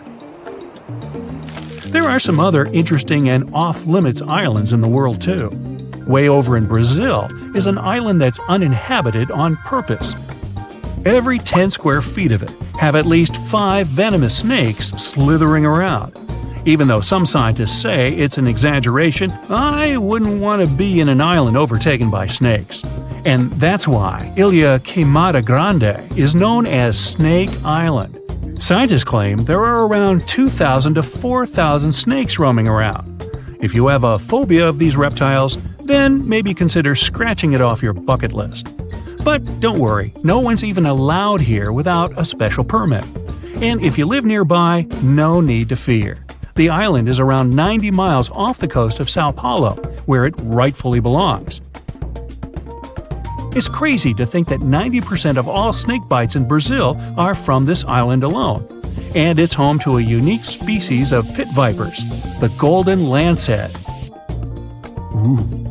The ecosystem on that island is so unique because the snakes dominate the entire land with no threat. Over the years, they've been preying on birds settling or paying a visit. And without human intervention, they were able to thrive and host snake parties all year round. Nestled between the Bay of Bengal and the Andaman Sea is a hostile island that doesn't have any venomous snakes, or at least none that we know of. In fact, we know pretty much nothing about this island, except that the people who occupy it don't welcome visitors, and history shows that anyone who enters doesn't come back. Dating all the way back to the 1800s, an Indian merchant ship landed on Sentinel Island to freshen up and find its bearings. Around 100 people were able to swim ashore, since the island had no dock for ships and boats. They stayed for 3 days before the Sentinelese decided it was time for them to leave. They weren't shy about it either and forced them to check out early, leaving a sour taste on both sides. And it's been like that ever since. People come near, the Sentinelese pull out the "not welcome" sign, and everyone gets hurt in the end. But some anthropologists were kind of successful studying their ways of life. One of the closest documented visits to a Sentinelese village in 1967 proved successful. They learned that the locals lived in huts with slanted roofs facing each other with a fire pit around them. They had small, narrow canoes to do some fishing near the shores. Their main dishes consisted of fish and crabs, and based on the Andamanese people in the neighboring Friendly Islands, we can determine they live off specific fruits and eggs from seagulls and turtles. They use primitive tools for fishing and hunting, and don't know pretty much anything else about the outside world and its advancements. So, it's probably best for everyone if we just left them alone. On the complete opposite of tropical islands and white sandy beaches is a scientist's dream. Imagine bearing witness to the birth of a new island. Now, I'm not talking about discovering one, or even water levels reducing where a new land emerges. No. Surtsey is an island just 20 miles off the coast of Iceland and is one of the most unique ones. In 1963, a volcanic eruption kept spewing out lava until an entire new island was formed. And it only took 3 years for it to form a whole square mile of land. Not enough to host a full-blown party, but enough to be considered an island. And after the lava cooled down, many scientists went to pay it a visit to conduct some studies. They were shocked to see actual life thriving there. It started with molds, bacteria, and specific fungi. Throughout the years, the ocean currents washed in seeds for plants to grow. And in the following decades, scientists observed more than 50 different species of birds flying around and populating the island. Surtsey is completely off-limits to anyone wanting to visit. Whether you're sailing by or going for a quick visit nearby, no one is allowed in to ensure the confinement of the species living there. It's even forbidden to construct anything nearby. So, why not visit Reykjavik? Way better restaurants. Friendlier, too. Big news! Santa is real, and he looks like this. I know, it's not exactly how we pictured the jolly old guy. But a recently discovered tomb might just be the proof we've been waiting for to show that St. Nicholas was real and Turkish. Turns out, he wasn't a North Pole native, but a kind-hearted bishop from the 4th century, famous for giving gifts to everyone. The legend says he was a wealthy man born in the ancient city of Patara, modern-day Turkey, who traveled to the countryside to help the poor and the sick. For centuries, though, people couldn't be sure he actually existed. Some historical sources say he was buried in Myra, which is now called Demre, Turkey. Since the 80s, archaeologists have been digging around this area, trying to prove it. And now, their Christmas miracle has finally come true. After digging 6 feet deep in an annex of St. Nicholas's church, they uncovered a mysterious limestone tomb, about 2 meters long. While they're pretty sure this is St. Nick's final resting place, they're still searching for an inscription to confirm its exact age. Now, if we're talking about the fictional Santa Claus, legend says his home is in Lapland, Finland. Back in 2018, archaeologists made an interesting discovery that could finally prove that Santa was real. They were digging at a site called Tiny Aro when they stumbled upon about 200 burial pits. But when they looked inside, there was definitely no sign of Santa. Actually, there were no human skeletons at all, just a bunch of things like pottery and animal bones. So no one really knows what this place was. That was the complete opposite of what happened with a group of archaeologists working in the ancient city of Petra, Jordan. Since 2003, there have been rumors about hidden chambers beneath the famous monument called Al-Khazneh, also known as the Treasury. 21 years later, a team finally decided to dig and uncovered an intact tomb. Inside, they found at least 12 human skeletons and artifacts, estimated to be over 2,000 years old. Hundreds of thousands of tourists travel to Al-Khazneh every year, and most of them probably go there to see the site of the Holy Grail in the movie Indiana Jones and the Last Crusade. So, do you want to know the funny part? One of the skeletons in the tomb was clutching a ceramic chalice that looked a lot like the Holy Grail. You probably remember the devastating fire that caused massive damage to Notre Dame in Paris back in 2019. Because of that, the building, originally built between the 12th and 13th centuries, had to be restructured. But archaeologists saw it as a golden opportunity to dig into the site and uncover its hidden secrets. The team was only allowed to dig about 16 inches beneath the floor, but that was enough. As soon as they removed the floor tiles and cleared away a thin layer of dirt, they spotted the top of a lead coffin. Then, they found some limestone sculptures, including life-sized heads and torsos. Altogether, they uncovered over 1,000 fragments of different works of art. Ancient statues have been found in the most random places, including a sewer. In July 2024, Bulgarian archaeologists were checking a Roman sewer in the ancient city of Heraclea Sintica when they found a nearly 7-foot-tall marble statue of Hermes, the Greek messenger deity. This town was completely devastated and abandoned after 2 earthquakes, one in the year 388 and the other in the year 425. But somehow, it didn't destroy this statue. In fact, its head was found in surprisingly good condition. Finding ancient artwork is definitely fascinating, but imagine stumbling upon an entire hidden city in the Amazon rainforest. Using high-tech lasers, researchers uncovered a lost civilization with thousands of structures and a whole network of roads, canals, and houses, all buried beneath the dense jungle. This city was built around 2,500 years ago, in an area located in the shadow of a volcano, which, by the way, could have erupted and destroyed this civilization at some point. It's hard to say exactly how many people lived there, but experts estimate they stayed up there for about 1,000 years. This discovery proves ancient people also had huge organized cities in the middle of the Amazon. A similar thing happened in Campeche in southern Mexico. An archaeologist was doing some research on the internet when he accidentally discovered a hidden Maya city. This area, now called Valeriana, was huge, about the size of Edinburgh, the capital of Scotland. It had pyramids, sports fields, amphitheaters, and paths connecting different districts. Thanks to satellite images, archaeologists uncovered an entire unknown civilization from the Bronze Age. They were checking out aerial images when they discovered 100 prehistoric settlements in the Pannonian Plain, a region that includes parts of what's now Serbia and Hungary.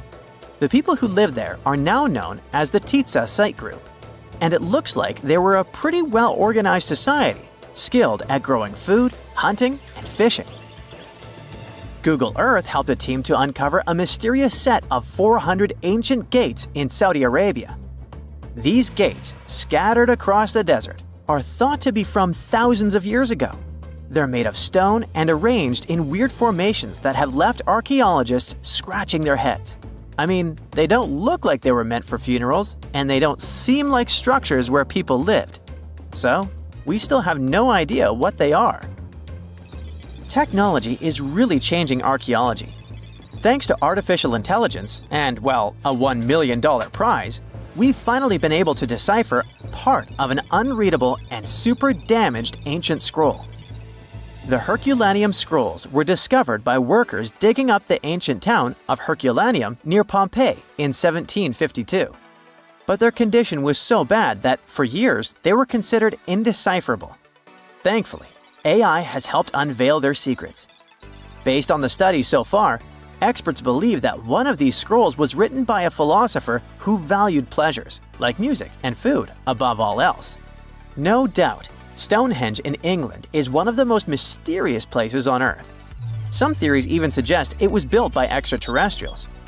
After more than a century of research, archaeologists are still figuring out how it came together. See that big altar in the middle? Turns out it came all the way from Scotland. And that's pretty wild, considering this massive sandstone block weighs over 6 tons, and the people who built Stonehenge more than 4,000 years ago didn't have the luxury of wheels or modern tools. We can find some pretty amazing stuff in the oceans too.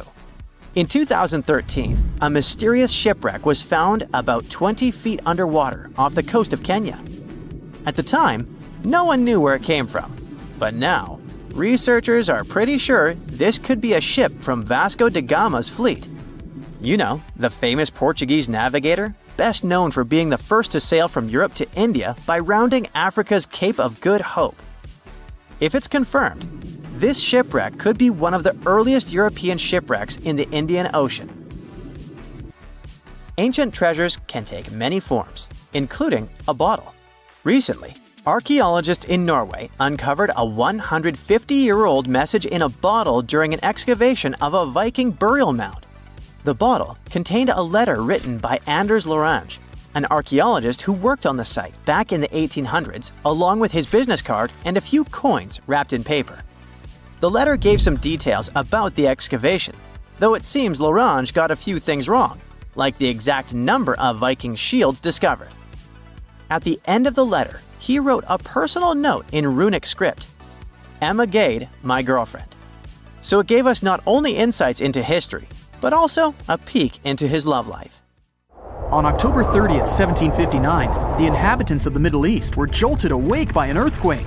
Cracks appeared in the walls of their homes, roofs began to crumble. People ran out of their homes and gathered in open areas. But because of strong shocks, they kept losing their footing and falling. A month later, there was another earthquake, but it turned out to be even stronger. Trees broke, houses collapsed, deep cracks appeared in the ground. The disaster lasted for 2 minutes. Oases, roads, and cities were destroyed. Incredibly, Baalbek's ancient buildings withstood earthquakes. Some historians state that this majestic and mysterious place was built during the Roman Empire, but many researchers disagree. Whatever the truth is, the city is one of the main archaeological phenomena of humankind. The most amazing building of Baalbek is the Temple of Jupiter. The inhabitants of the Roman Empire believed that Jupiter held power over lightning and thunder. The building looked like a platform with 54 columns. A massive roof rested on these columns. Today, you can only see 6 70-foot-high columns. Each of them consists of 3 sections and resembles a pencil. The cores of these pencils were made of lead. This made the columns exceptionally strong. Each of these pieces of stone weighed an incredible 80 tons. That's the weight of 35 Ford Explorer SUVs. Look, this is the largest block in the Great Pyramid of Giza. But compared to the blocks from Baalbek, it doesn't even look that impressive. The foundation under the Temple of Jupiter was preserved. That's how specialists figured out it consisted of about 25 monolithic stones, weighing 450 tons each. It means that the blocks from Baalbek weigh almost 4 times more than the blocks from Egypt. There are 3 more enormous limestone blocks in the foundation. They weigh 800 tons each. This is more than twice the weight of a Boeing 747 plane. Ancient builders must have had a hard time carving such giants from a piece of stone. And after that, they also had to pull them to the construction site and lift them to a significant height. Repeating these logistics would probably turn out to be a nightmare for present-day builders. To do this amount of work, they would need modern equipment. But Baalbek's constructors didn't have trucks, cranes with circular saws, or electricity. How did the builders of the past manage to do this? Scientists have a theory that includes ropes, winches, and lever systems. Naturally, the engineers of the past made all the gadgets from wood. Around 3,000 feet away from the ruins of the temple complex, there's a quarry. Archaeologists suppose that's where the stones for the construction were cut. They found a block of limestone there. It seemed to be too large, even for this incredible place. The monolith got called the Stone of the South. It was 65 feet long and 13 feet wide. The ancient builders didn't have time to completely separate it from its mother rock. A group of scientists from Austria estimated that this piece of limestone weighed more than 1,000 tons. That's like 3 Boeing aircraft or 160 African elephants. There was another surprise awaiting the archaeologists near the Stone of the South. It was the second monolith that weighed more than 1,200 tons. But the ancient builders didn't stop at that. They continued to work. In 2014, in the same quarry, German archaeologists unearthed a block that weighed 1,650 tons. No one has figured out yet why people of the past needed a piece of stone that weighed as much as 125 school buses. It's also unclear how they were going to move this giant and why they didn't finish the job.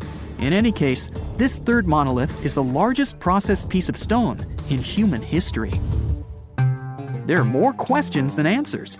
Some researchers believe that people of the past had high-tech equipment. Others don't think so, but are eager to understand how the builders managed to move those stones. There's a huge number of ancient buildings and artifacts on the planet. Lots of them make researchers scratch their heads. Near the Pyramid of Djoser in Egypt, archaeologists have found a network of tunnels. This place is called Serapeum. It contains 24 sarcophagi weighing from 70 to 100 tons. The giant boxes are carved from a single piece of granite and covered with heavy lids. The sarcophagi are perfectly symmetrical. To the touch, their walls are as smooth as glass. Even with the current level of technology, this is very difficult to do. But the ancient Egyptians managed this feat. The Lycurgus cup is a priceless artifact and example of ancient nanotechnology. It's made of glass that can change its color. If you put a source of light in front of the cup, it turns green. If the light is behind the goblet, it becomes deep red. In this case, the figure of Greek king Lycurgus turns pale purple. Scientists understood how this color change worked only at the end of the 20th century. Through microscopes, they saw nanoparticles of silver, gold, and copper. They had been added to the glass matrix. Thanks to this, you can observe a color change called dichroism. Interestingly, the gold and silver were grounded into a fine dust. It's almost impossible to do this by accident. Most likely, the ancient experts knew for sure what they were doing.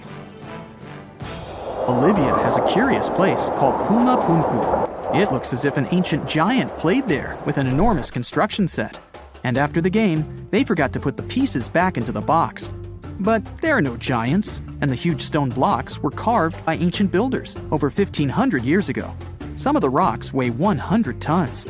The blocks were brought to an altitude of almost 13,000 feet above sea level from the quarry 60 miles away from the construction site. There's no forest in that area.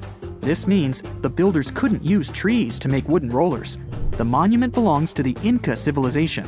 Scientists are sure they didn't know anything about wheels. In 1992, the inhabitants of a Chinese village decided to drain a pond. Their ancestors had been using it to wash clothes and catch fish for hundreds of years. They kept pumping the water out for 17 days. At the bottom of the reservoir, they made an unexpected discovery. the villagers saw an entrance to a cave going down to a depth of 100 feet.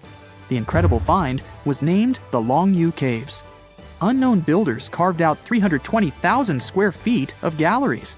There are separate rooms, bridges, pools, and columns that support the ceiling. The walls of the cave are covered with strange carved lines and patterns. Scientists haven't found any information about who built the caves and why they did it. The construction technology also remains a mystery. Antonio Stradivari lived in Italy in the 18th century. He created musical instruments. More than 600 of his works have survived to this day. 500 of them are violins. One of the instruments was sold at auction for $16 million. The violins made by this master sound clear and deep. Researchers can't understand why Stradivarius instruments produce such unique sounds. Perhaps it's all about the varnish the master used to cover the violins. The answer may also lie in the wood the instruments are made of. In those days, Europe had a cold climate. Because of this, the wood became denser, and the instruments made of it sounded especially pleasing to the ear. In the Indian city of Delhi, there's a 23-foot-high pole. It weighs 6.5 tons and is made of 98% wrought iron. The 1,600-year-old pillar has no signs of rust or decay. Scientists believe that the monument is so well preserved thanks to the dry weather and the chemical composition of the metal. It might be resistant to corrosion. And still, researchers don't know how the blacksmiths managed to make an iron pillar that's not afraid of rust. It seems like a tough feat, even for modern metallurgists. The Al-Nasla rock is divided into two parts by a perfectly straight slit. Each boulder stands on a small pedestal. Some people believe this is the evidence of ancient laser technology. But geologists think the split happened due to the ground shifting or natural vibrations that occurred under the rock. This process led to the appearance of the crack. It had been deepening for thousands of years, and gradually, the natural monument took the form you can see today. It's dark, and it's hot, and it's difficult to breathe deep underground in Karowe Mine in the heart of Botswana. It's been countless hours since your shift started, and yet another rock in your hands doesn't look promising. On the other hand, there is a tiny chance that it's the largest diamond you've ever found. You decide to inform your Canadian bosses from Lucara Diamond Corp. And bingo! The stone you found turns out to be a breathtaking 2,492 carat diamond, the second largest ever found. Now, the average engagement ring size is 1.7 carats. It means that just this diamond could be enough to supply rings for more than 1,465 brides. You can compare the size of the previous stone with the size of a fist. And the weight of this priceless giant is over a pound. Its value hasn't been determined yet, but how about we speculate a bit? So, another diamond from the same mine, called the Constellation, was sold for $63 million in 2016. And that was only 813 carats, less than a third of this new one's size. The only other discovered diamond that's larger is the famous Cullinan diamond. It was discovered in South Africa back in 1905 and weighed 3,106 carats. Now, calculate how many engagement rings we could make out of it and write the number down in the comments. Sadly, it was later cut into several smaller diamonds, and some of those pieces are now part of the British crown jewels. Interestingly, once there was an even larger diamond-like stone, a black diamond called Carbonado. It was found above ground in Brazil in the late 1800s. The coolest thing about it is that it may have come from a meteorite. The Sergio Carbonado, which is the stone's name, was broken into smaller pieces. They wanted to use it in industrial drill bits because it's one of the toughest materials on Earth. This new diamond was actually found with the help of advanced technology. The company used an X-ray system called Mega Diamond Recovery X-ray Transmission to detect the stone. This isn't the first record-breaking diamond Lucara has found at the Karowe mine. Back in 2019, they discovered the Sewelo diamond, which was 1,758 carats. At that time, it was the second largest diamond in the world. Luxury brand Louis Vuitton later purchased the gem for an undisclosed sum. And before that, In 2015, they found the Lasceti La Rona diamond at the same mine. It weighed 1,109 carats and brought the company $53 million in 2017. Diamonds aren't the only amazing thing you can find in the ground. The better and deeper you dig, the rarer objects you're likely to discover, like an ancient lipstick, for example. It might be the oldest lipstick in the world since it's about 5,000 years old. This deep red lip paint was found in a stone vial in southern Iran. The vial actually popped up in 2001, but it took researchers until recently to figure out what it really was. Because it's not like modern lipstick in a tube. People likely applied it with a brush. Researchers are happy, since this find could give us a glimpse into what women from the Bronze Age might have done to stand out. Those from elite societies probably applied this lipstick to look glamorous and show off their high status. Now, here's the backstory of the vial. It came from a 3rd millennium BCE graveyard and was linked to the powerful Marhazi civilization. It was a big deal in that part of Mesopotamia at the time. The graveyard was uncovered after flooding, and unfortunately, looters got their hands on many items. But luckily, the authorities managed to recover this particular piece. The vial caught scientists' attention because it was different from other items they'd found. Normally, they'd come across gray, compact substances in similar containers. But when they opened this particular one, a loose, fine powder spilled out. It was dark grayish purple in color, nothing like what they'd seen before. When the researchers analyzed the powder, they found out that it was made with hematite, which gave it a rich, deep red color. It also had other ingredients like vegetable oils and waxes, making it really similar to what you'd expect in a modern lipstick. Apparently, back in the Bronze Age, makeup was a sign of luxury and superior status in that area. It showed off wealth and power, especially in elite circles. By the way, the researchers don't want to claim for sure that this is the world's oldest lipstick, because who knows? Something older might turn up someday. How about we move to Bulgaria right now and do some digging there? Wait, there's no need to take a spade and dirty your hands. An amazing discovery is already waiting for you. There they found a large marble statue. It's almost 7 feet tall, which might depict Hermes, a Greek deity. But the craziest thing is that it was buried in an ancient sewer for around 2,000 years. The statue is in really good shape, especially the head, which is super well preserved. There are some cracks in the hands, but overall, it's in surprisingly great condition, according to the scientific director of the excavation. And here's how they found the statue. The team was doing a routine dig in southwestern Bulgaria, near the Greek border. This area used to be part of the ancient city of Archaeologists, which dates back to the 4th century BCE. While digging, the researchers stumbled upon the statue's marble foot. From there, they carefully uncovered the rest of it. It was a total surprise for them, since they didn't expect to find anything like this. Right now, the team is working on safely removing the statue from the sewer. It's really heavy, so they're using a crane to lift it out and transport it to the History Museum in Petrich.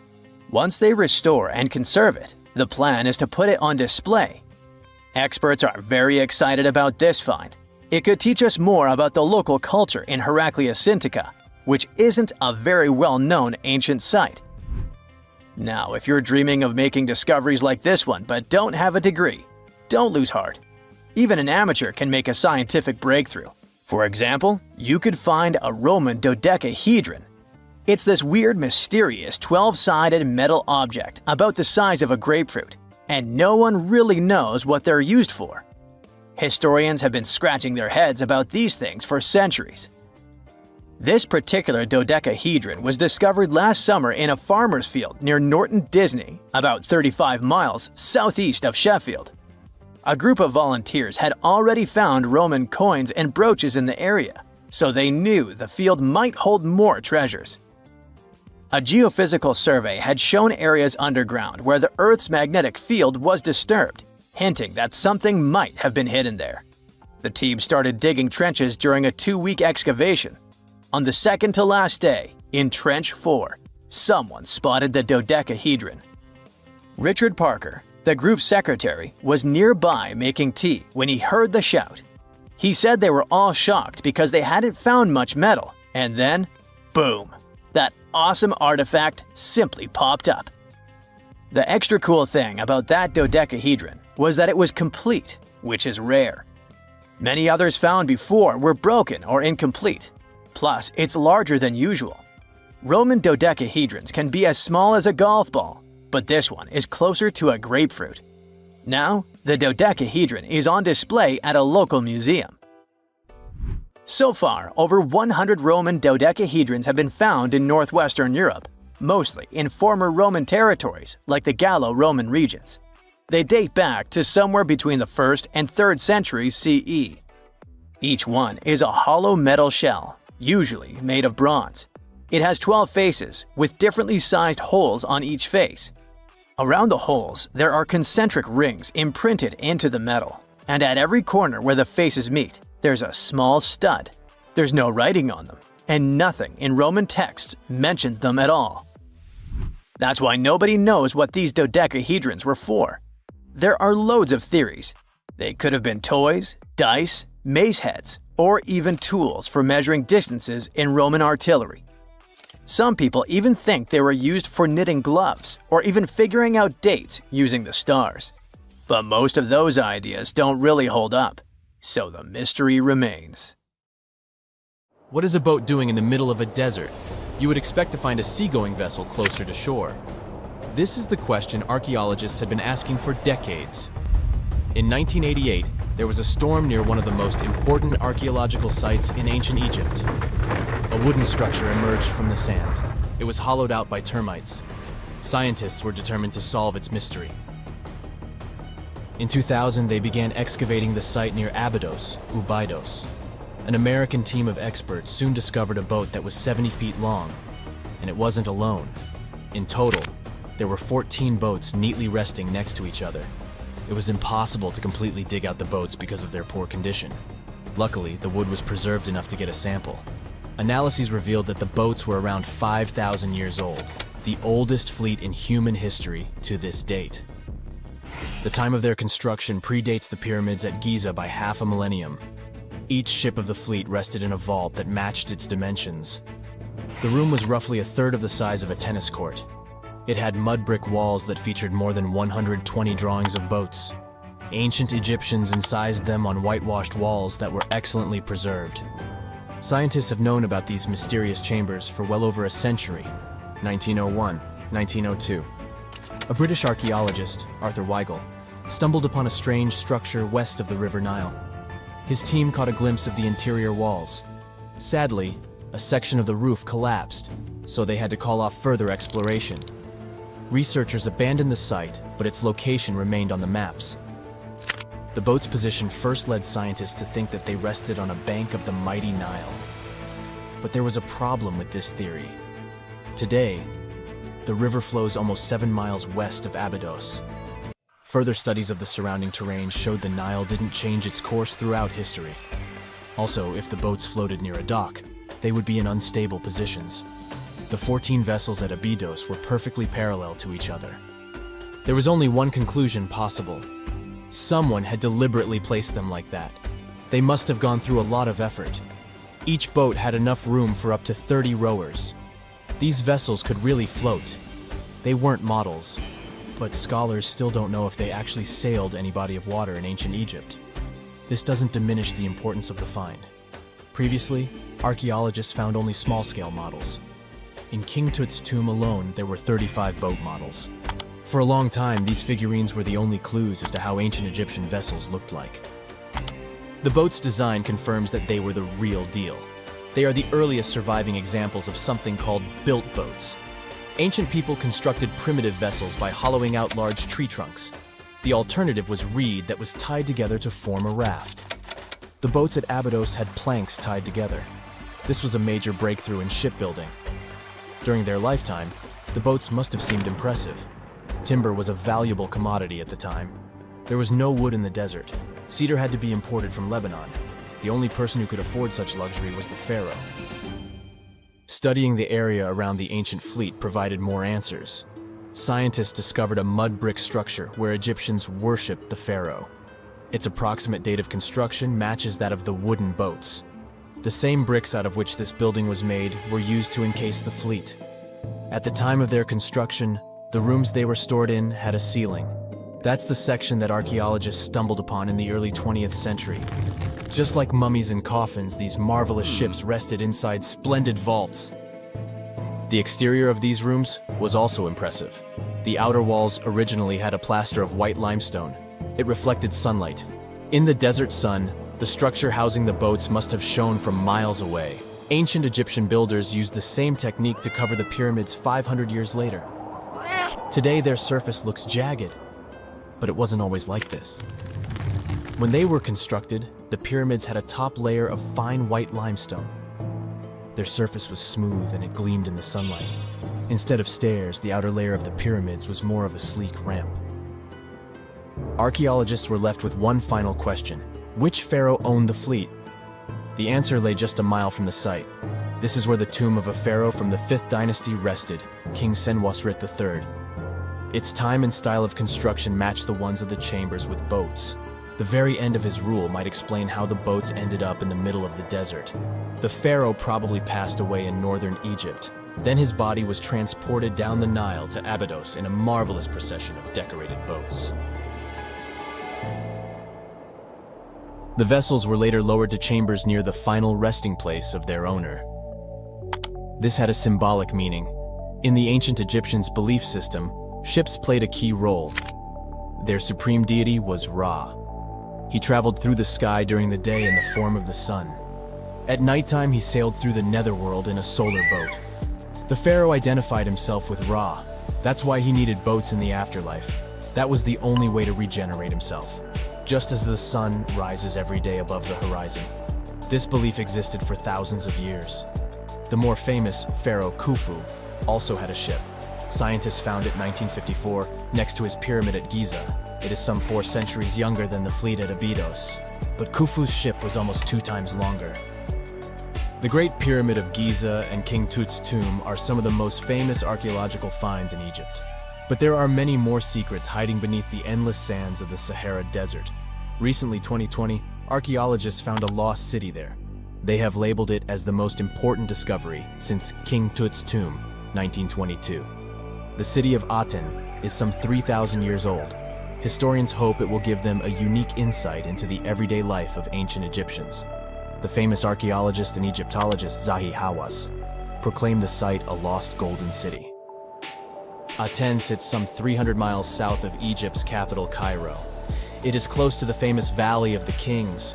Archaeologists first found sections of mud brick walls that spread out in all directions.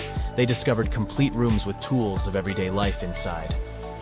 The research team unearthed a bakery, a residential neighborhood, and an administrative district. They all date back to the time when the Egyptian civilization was the wealthiest in its long history. They were also the first to make objects from iron. In 1911, scientists found a set of iron beads near a village in Lower Egypt, El Girza. These are the earliest known iron artifacts. The discovery is literally out of this world. Ancient people made them by beating into shape a piece of a meteorite.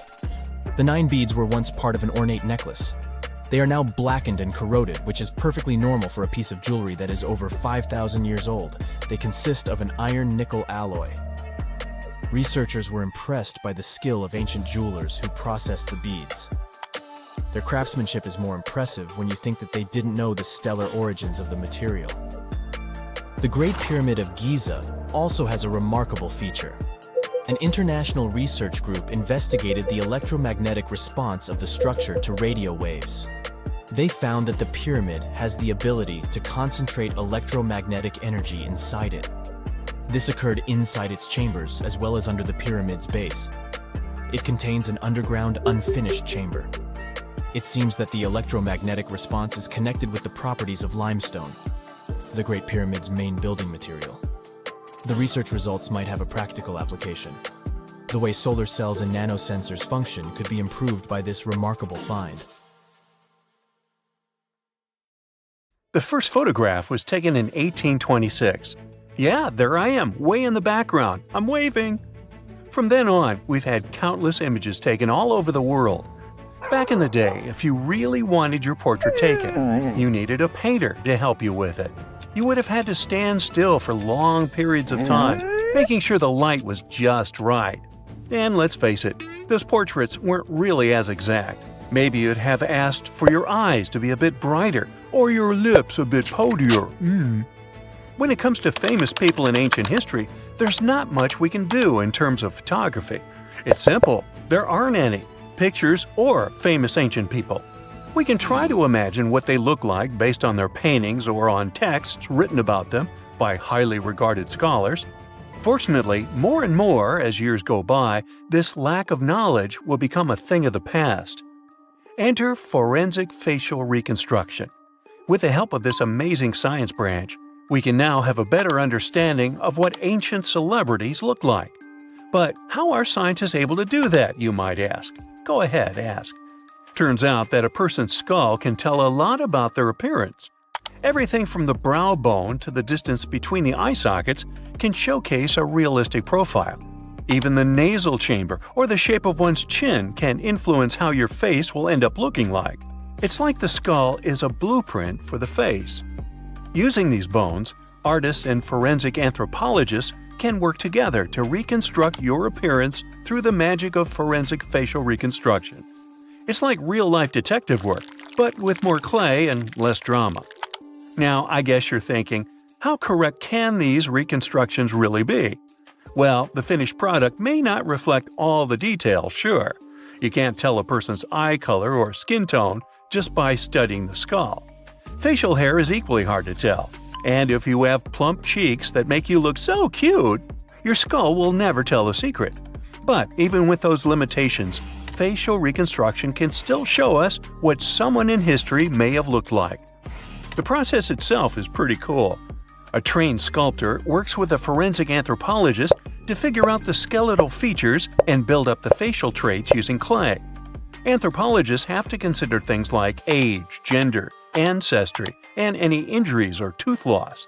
Scientists can also do such tasks digitally these days with the help of computers and design software. With all these amazing scientific advancements in mind, did you hear the latest news about King Tut's family tree? Well, apparently his possible father, an ancient Egyptian pharaoh, just got a new face makeover. And let me tell you, he's looking regal and serene due to some digital reconstruction magic. But even though this is the most correct representation of him so far, we still don't know for sure who he really is. This fellow was found in 1907 in the Valley of the Kings, just a few feet away from King Tut's tomb. Scientists have been studying him for over a century and think he might be Akhenaten, King Tut's daddy, and a very important Egyptian ruler for that matter. Still, some experts remain skeptical and say we need more evidence to confirm his true identity.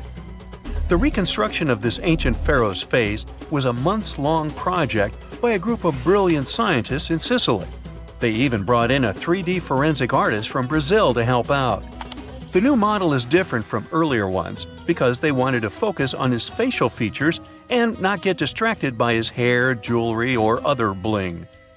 On the same note, make way for this latest fashion icon. No, it's not some famous model. It's a hunter-gatherer woman who lived in Sweden 7,000 years ago. And boy, is she fierce-looking in her new reconstruction.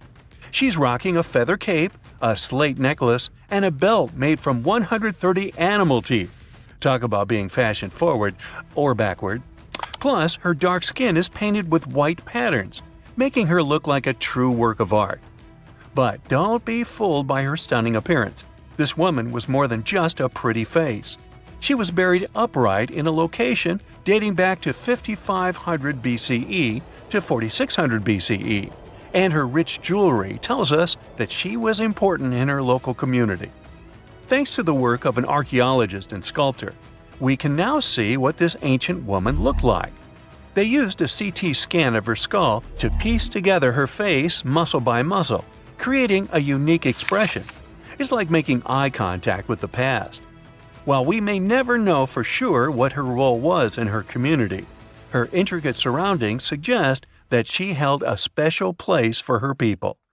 Now, Otzi, the 5,300-year-old mummy from the Alps, also got a new makeover thanks to this amazing technology. He didn't go to a plastic surgeon if that's what you're thinking. Two Dutch brothers used their skills in forensic science and artistry to recreate his face for a new exhibit in Italy. Otzi was found in 1991 by hikers who stumbled across his mummified and frozen remains in the mountains near the Italian-Austrian border.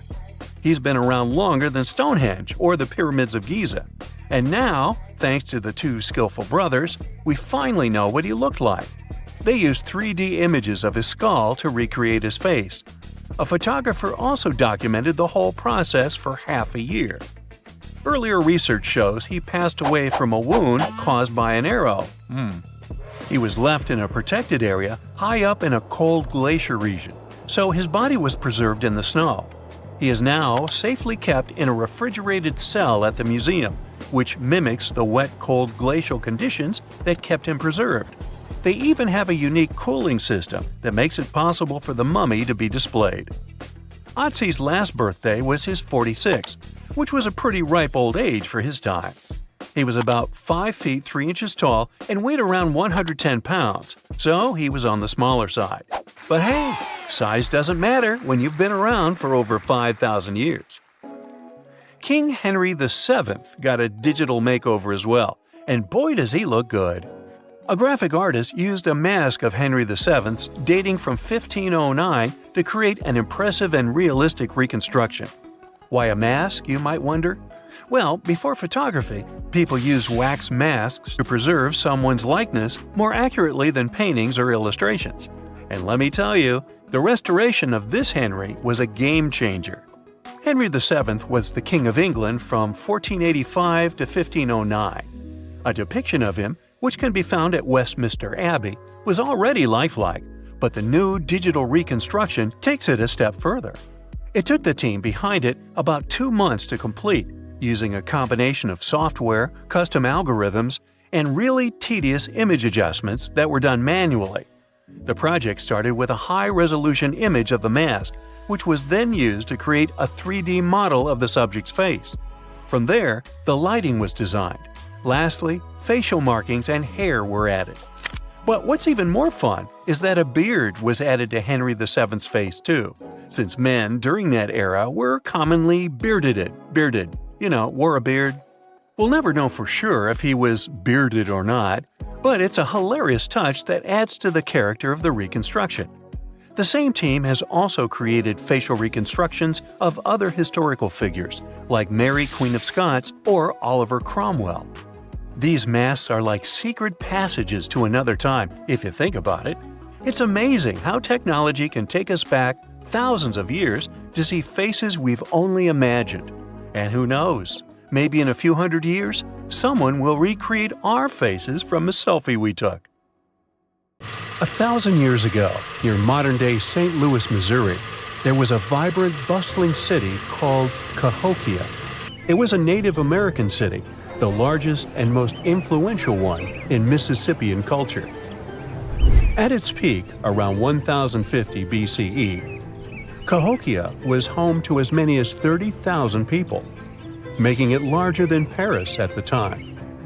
But what's interesting is that Cahokia didn't have any big marketplace. Usually trade was the backbone of any big city, yet this one stood out for archaeologists. That's because Cahokia wasn't about commerce. It was about culture, community, and parties. The people who lived there threw massive parties that would last for days. The city's grandest feature was its 50-acre plaza, surrounded by amazing earthen pyramids. This massive space could hold over 10,000 people. Imagine them all gathering there for festivities, dancing, drinking coffees and teas, feasting on deer, and betting on sports. The events were super lively. Cahokians would wear awesome costumes, style their hair in interesting ways, and decorate their bodies with tattoos. Athletes were playing a game called chunky, where they hurled spears at a rolling stone disc, competing to get as close as possible. The roar of the crowd filled the air, and performers showed off their skills. These celebrations were so wild, they left traces in history. After the parties ended, Cahokians cleaned up by tossing leftovers into pits. Archaeologists have uncovered these waste pits, and they were filled with food remains and pottery. One pit alone contained the remains of 2,000 deer, and that's from a single event. They also found traces of yaupon holly, a caffeinated plant that was traded from hundreds of miles away. This just shows how much effort and thought Cahokians put in their celebrations. Would you like to live in a city like this? But aside from all the fun and games, Cahokia was also deeply complex and spiritual. The city was built on a landscape that mixed dry land with swampy patches. Many people believe that this symbolized the connection between the world of the living and the dead. The people of Cahokia saw their city as a bridge between these two realms. They built earthen mounds, both for ceremonies and rituals, and as construction support. These mounds rose from the swampy areas. Meanwhile, people settled in the drier spots. Elevated pathways connected these neighborhoods, creating a physical link between life and death. Isn't it sad that some ancient metropolises that rival modern cities in scale just disappeared? Cahokia's story came to a quiet end around 1350 CE, when the city was abandoned, all due to changes in environments and weather, floods, and other problems. But the influence of Cahokia was so big, it spread to distant places. Some of their traditions, like chunky and yaupon tea, have survived in native communities to this day. Today, Cahokia is a UNESCO World Heritage Site, and it's not the only megacity we lost. About 5,000 years ago, people in the Indus Valley built some of the world's first cities. Mohenjo-Daro was an ancient city in what is now Pakistan. The city was built around 2500 BCE, and back then, it was a thriving hub of the Indus civilization. Sure, it was much smaller than modern cities, but it was quite huge at the time, around 40,000 inhabitants. It looks like the locals were crazily strict and disciplined people. The city's planning and organization were incredible. It was laid out in a grid pattern. Streets and important buildings aligned along the north-south axis, probably to match the movement of the sun and moon. They also built one of the most advanced systems for water and waste management of their time. The city had about 700 wells. Nearly every house had its own. Most homes also had private bathrooms with drainages and even underground sewers. This shows how skilled these people were at staying clean. And with all this discipline, it looks like there were no kings, queens, or even a central government. They could still have some authority, like local elites or elected officials, just not a classic strict monarchy or religion. Instead, people there cared about simplicity and order. They basically managed themselves, having standardized ways of doing things, from the way tools and potteries were made to how they traded. Which is why, unlike many other cities, Mohenjo-Daro didn't have grand palaces, temples, or monuments. Instead, they had public areas known as citadels. People gathered at citadels for rituals, meetings, and storage of grain. And it seems like this way of life worked perfectly. Scientists found some seals and weights, which means the economy was well regulated. Archaeologists found some intricate artifacts like ivory, lapis lazuli, carnelian beads, and gold jewelry. Another famous find is the small bronze statue known as the Dancing Girl, which was discovered in 1926. Mohenjo-Daro wasn't poor at all. And they also pulled off some awesome buildings. Staying clean was clearly way more important to them than displays of wealth or power. So they created the Great Bath, one of the most famous structures in the city. It's a large, watertight pool built with baked bricks, perched on a mound of earth, being almost a religious place, the closest thing they had to a temple. Meanwhile, the city itself was built on a series of mounds. They grew taller over the centuries as people added new houses and structures. Why did the city fail? No one really knows. There's something mysterious about the sculptures archaeologists found. Many of them seemed intentionally broken. This means the city's later inhabitants, maybe invaders or something, destroyed them for some reason. Some scientists think that the Indus River may have shifted course, disrupting agriculture and trade. But there's no evidence of a flood or any big event like this. It just seems like, over time, the entire Indus civilization just gradually faded away. By 1900 BCE, the culture had shifted and didn't leave much behind. Let me tell you now about the ancient city of Kos, which is located where the modern town of Kos now stands in Greece. Imagine arriving by sea, and the first thing that hits you is the sheer grandeur of its agora, this massive public square built with stones in different colors, laid out on terraces that rise above you.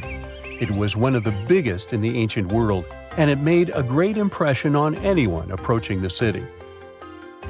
This place has a rich history dating back to around 2300 to 2200 BCE. A long time ago, local folk gathered up from different parts of the island to form a new city in the northeast. People have lived there since the Bronze Age, and over time, it became a super important center of culture and trade. And no wonder, since it's right near a natural harbor. The harbor was sheltered by two breakwaters, and people built some of the most important religious sites there, including the sanctuaries of Aphrodite and Hercules. Kos wasn't just beautiful, though. It had some brilliant design. The whole city was laid out in a neat grid, with streets crossing each other at perfect right angles, literally looking almost like a modern city. Thanks to this, moving around was super easy, and the blocks, or insulae, were big enough to fit several large houses. Kos remained largely unchanged until the 6th century CE. Over time, it started gradually shrinking in size, confined within the walls of what is now the Chora neighborhood. Meanwhile, Palmyra was an ancient city built around a beautiful oasis sometime around the 3rd millennium BCE. Originally known as Tadmor, this city flourished as a major stop on the Silk Road, linking the Near East with Asia. It was a thriving center of trade and culture. They had a marketplace, assembly buildings, grand gates. In other words, this place was bustling with life. The city has been through many hands throughout its history, from the Byzantine to Arab caliphates, which is probably why it had some awesome architecture. An interesting blend of Greco-Roman, Persian, and Arabic vibes. The Temple of Bel, the Great Colonnade, and a Roman-style theater. But, like all the others, it decayed over time. Palmyra's importance faded, and by the early 1400s, it had been largely destroyed. But at least its ruins remain. Right now, they're a UNESCO World Heritage Site. Back in December 2012, a lot of people were freaking out over the idea that the world might end in some catastrophic event. And it was all thanks to the famous Maya calendar. This ancient way of tracking time had been the subject of endless speculation. But one of its biggest mysteries was definitely an 819-day count found in some versions of the calendar. No one could explain why it was there or how it worked, until recently, when a group of researchers from Cambridge might have finally cracked the code. First things first, how does the Maya calendar work? So the system the Maya civilization used to track days was based on something we now call the calendar round. Think of it like 3 interlocking gears. These are 3 cycles working together. The first is a 365-day solar year, known as Hab. The second is a cycle of 20 names. And the third is a cycle of 13 numbers, which forms a 260-day sacred calendar, called Solkeen. Just like we'd say something like December 25th, 2025, they named their days based on how these 3 cycles lined up. For example, here we have the day 3 Manik and the 14th of the month Hop. It takes 52 years for the 3 cycles to align in the same way again. After that, the days start repeating. But this is where things start to get more complicated and mysterious. On some Mayan monuments, we have also found enigmatic inscriptions pointing to the existence of another cycle, the 819-day count. There are about 20 examples of these inscriptions, mostly found in places like Palenque and Yaxchilan in Mexico. So it didn't seem random at all, and this calendar must have been hiding a big secret. Early research showed that the 819-day cycle was represented by one of 4 colors and the cardinal directions associated with them. Black was tied to the west, red to the east, white to the north, and yellow to the south. Researchers also discovered that this period of time could be broken down into 3 smaller cycles. One of 9 days, one of 7 days, and one of 13 days. Multiply them together, and you'd get 819 days. Pretty cool, but why did they do that? This color scheme and the 3 cycles seemed like a basic level of interpretation, and experts were pretty sure its real purpose was still hidden from us. Another thing researchers noticed is that this strange count of days was mostly shown using a Y glyph, followed by a number. But in some cases, they also added a glyph representing Kawil. This was a powerful Maya deity, often associated with creation and lightning. He was usually symbolized by a torch coming out of his forehead, representing the spark of life. But in the 90s, a study suggested that when Kawil's inscription showed smoke and fire coming from his forehead, it could actually represent the planets Jupiter or Saturn, or maybe even both. Wait, that means that the 819 days count could be linked to both planets in some way. From there, research focused on figuring out what that link might be. The first conclusion is that this calendar might have helped the Maya track the movements of those planets in some way. Then they started noticing something interesting. These cycles could be specifically tied to the synodic periods of Jupiter and Saturn. By synodic periods, we mean the time it takes for a celestial body, like a planet, to return to the same or nearly the same position as seen from Earth. While this possibility was pretty exciting, something didn't quite add up. Each planet moves very differently, and trying to fit multiple planets into an 819-day span just didn't seem to work. In other words, this 4-part color-coded calendar system was simply too short to align perfectly with the synodic periods of the visible planets. So it looks like we're back to square one. This mystery had people scratching their heads for ages, until 2023, when specialists realized they might have been looking at it all wrong. Researchers actually needed to shift their perspective.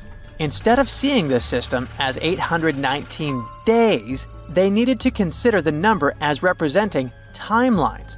And this period of time could be just a small part of a much, much bigger calendar.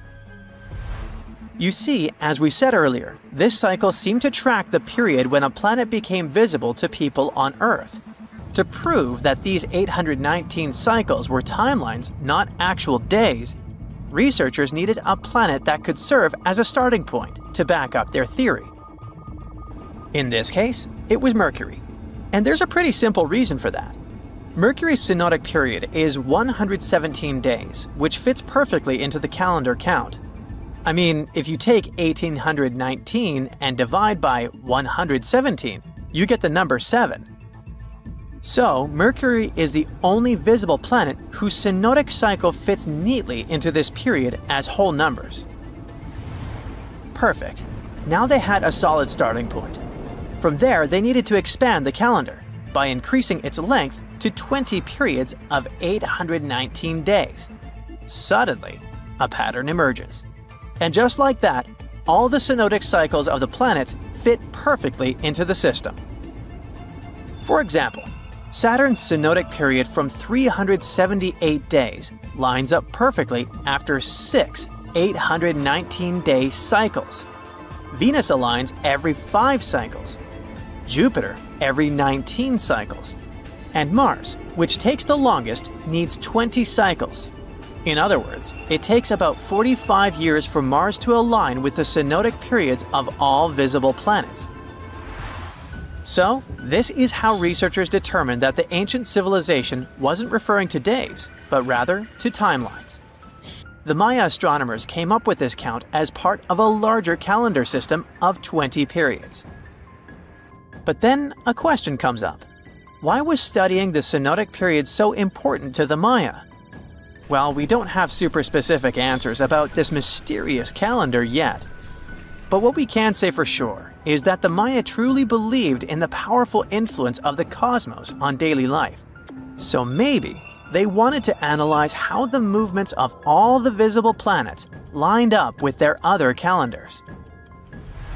Of course, this system is just one part of the Maya's amazing and advanced understanding of astrology.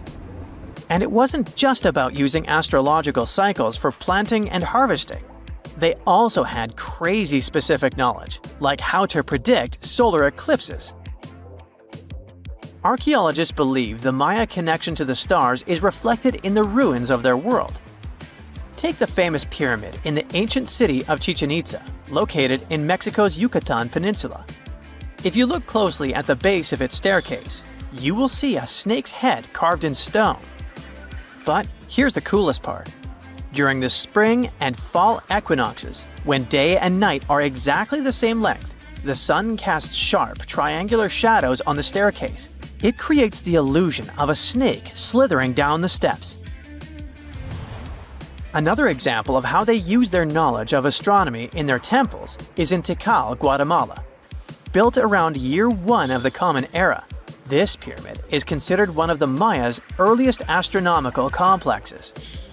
And its alignment and orientation allowed them to track and calculate solstices and equinoxes with incredible precision. The Maya were skilled sky watchers. Just like we have modern-day high-tech observatories with round domes, they had something similar. Meet El Caracol. The name means snail in Spanish and refers to the spiral staircase inside the tower. Built around 906 Common Era, it was the perfect place to observe all the changes in the sky and track the movements of the sun, moon, planets, and stars.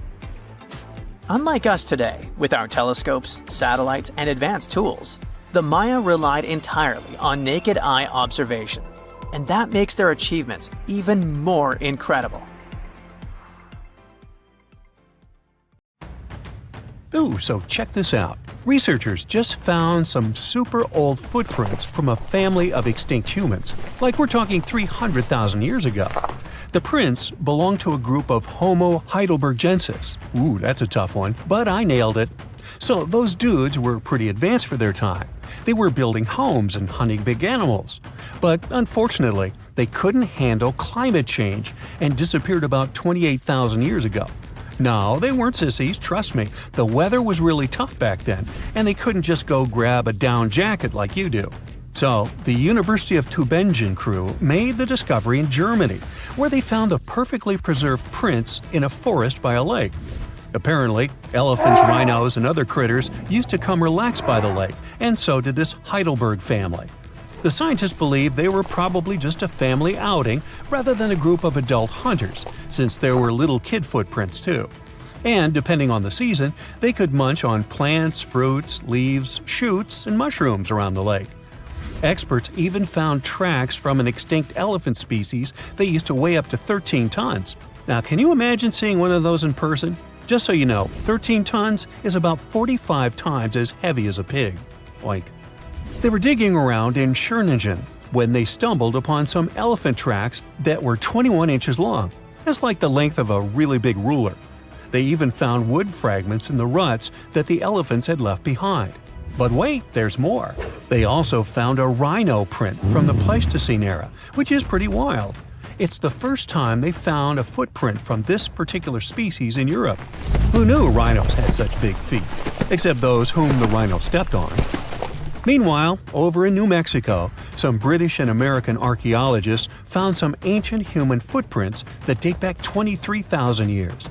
They used radiocarbon dating to figure out when these footprints were made, and it turns out they were stomped into the mud during the last glacial maximum. That's when ice sheets covered much of North America and sea levels were lower than they are now. Now, we've always thought that humans first made their way to North America between 13,000 and 16,000 years ago. But these footprints suggest that our ancestors were wandering around way earlier than that. Some people even think that humans might have been hanging out in North America as far back as 33,000 years ago, although not everyone is convinced. Alrighty, if there were footprints, there must have also been some shoes too, am I right?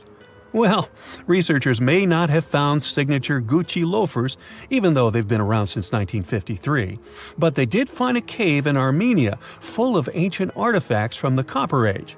And guess what? Those artifacts included a seriously well-preserved shoe that's now the oldest footwear ever found. That footwear was made from a single piece of cowhide leather, which is pretty rare today, despite all the fancy schmancy technological upgrades we've got today. Talk about premium quality. Currently, the coolest modern-day designer shoes are trying to copy this hole-cut technique. The shoe was also rubbed with some kind of plant or vegetable oil for extra durability, and it even had shoelaces that crisscrossed through a series of holes, just like our beloved sneakers today. The shoe was about the size of a woman's US 7, so we're guessing it was tailor-made for some fancy-pants wealthy person. Can you imagine rocking these feet whips back in the day? They were possibly the talk of the town.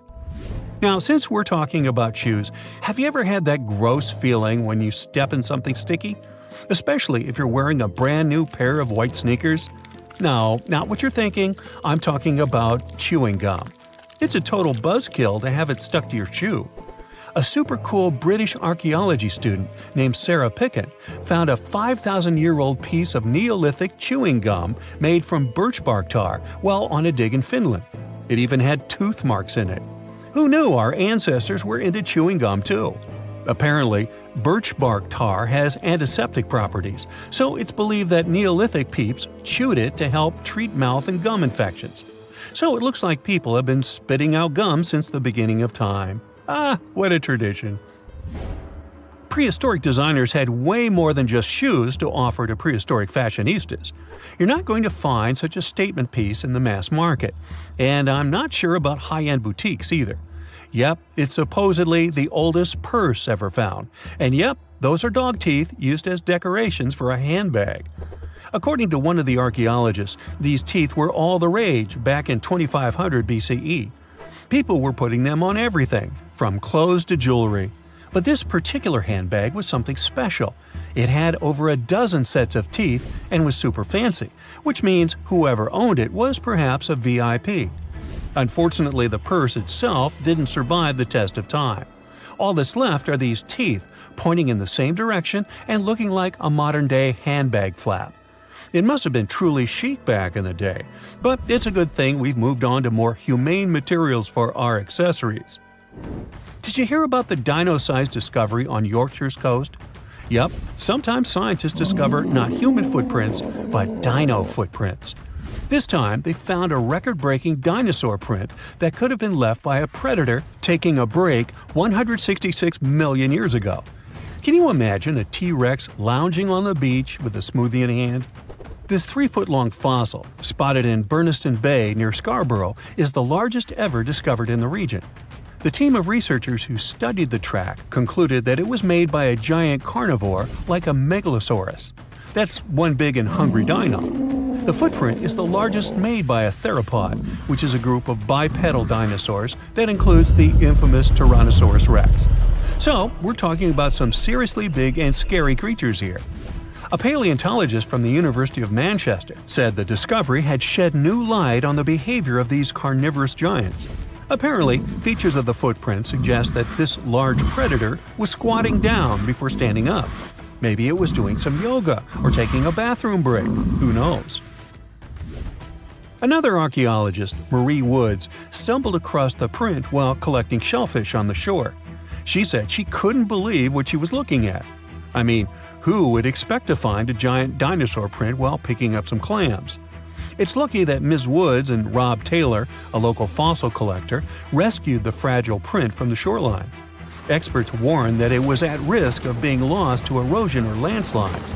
Now, plans are in motion for the footprint to go on public display at the Rotunda Museum in Scarborough. But there's some more dino-mite news. Several drought conditions in Texas have revealed ancient dinosaur footprints that are over 100 million years old. Multiple dinosaur tracks belong to the dinos were recently discovered at Dinosaur Valley State Park in northwest Texas. The droughts have caused a river running through central Texas to dry up almost entirely, which is how these prehistoric prints were finally uncovered.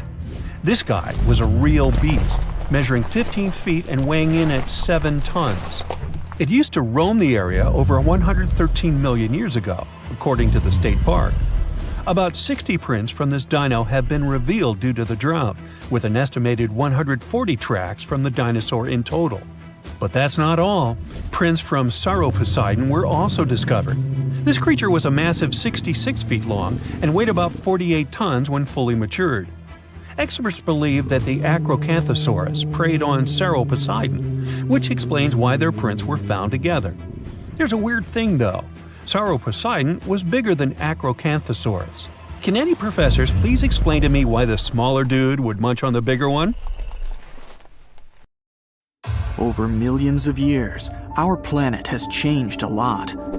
Ice ages, shifting tectonic plates, global floods, meteorites. Whole species of animals have come and gone over millennia. At some point in all of this, we humans came along. Now imagine a place that was cut off from the rest of the world for 5.5 million years, possibly much more. A place that no human had ever set foot in before. In 1986, we finally found it, Movila Cave. You head to the airport and buy a ticket to Romania. Next, you rent a car and drive southeast. You're looking for Constanța County, right near the Black Sea. Your phone says you're there, so you stop the car and look around. You're in the middle of a deserted field, nothing but a wide, lifeless plain. Then, you see it. A hole in the ground. As you move closer, you realize it's a shaft that leads deep down into the Earth's crust.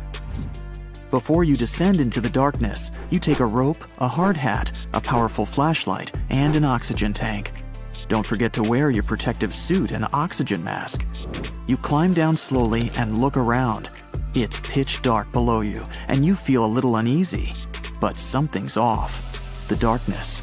It's not cold. Warm air wafts up from the depths. Finally, you feel the ground under your feet. You look around and see a lot of tunnels ahead that lead into the depths of the cave. The tunnels are covered with dry clay. Moving forward on all fours, you notice something. The air is getting warmer and wetter. You come out of a narrow tunnel and find yourself in a huge cave with a lake in the center. Now for the hard part, you have to dive in. The moment you get in the water, you get attacked by the smell of rotten eggs. You've just touched sulfide water, and now smelly hydrogen sulfide is everywhere. That's not all. The cave is also filled with carbon dioxide. Normal fresh air on the surface is about 20% oxygen, but here it's only 10%. Not enough for us to survive without our trusty oxygen tank. Still, all those other gases give you a nasty headache. You turn on your flashlight to full power and dive under. Somehow, you need to swim through these narrow underwater rifts.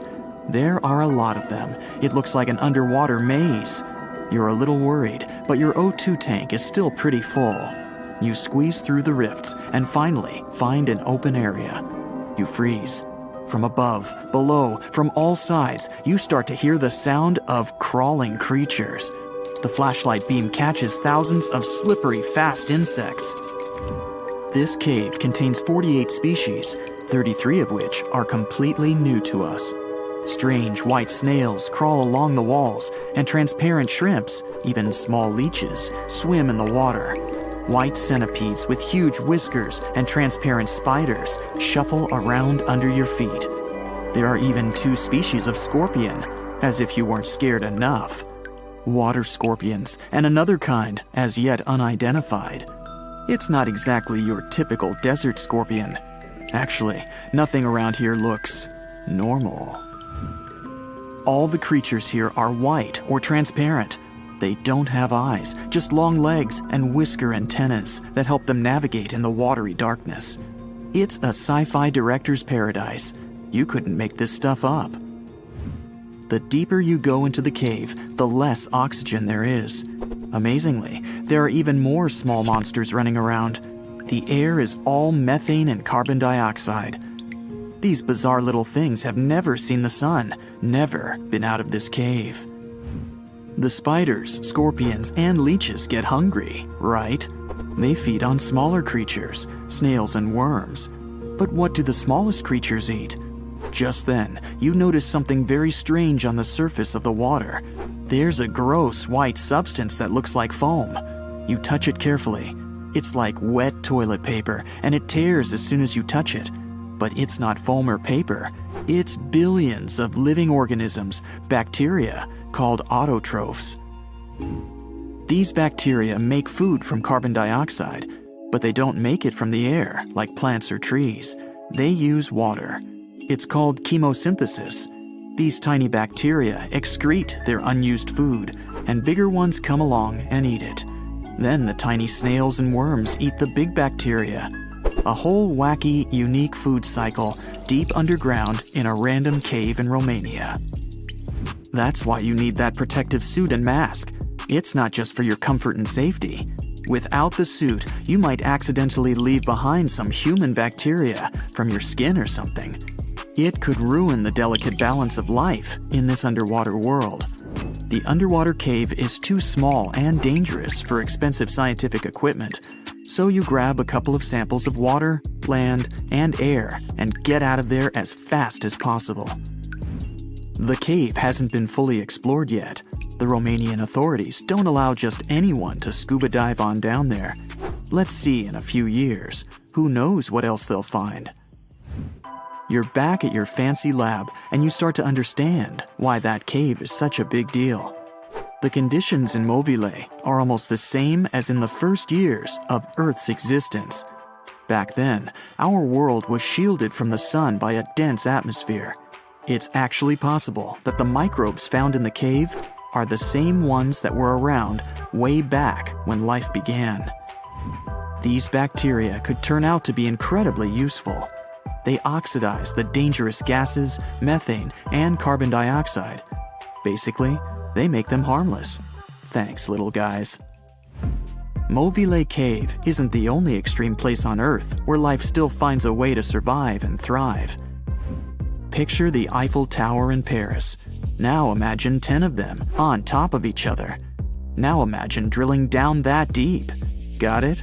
Life still goes on, even this far down. There's almost no oxygen there. The pressure is insanely high, and it's hotter than the hottest desert. Welcome to the nematode empire. Nematodes are worms, and these wiggly dudes are tough as nails.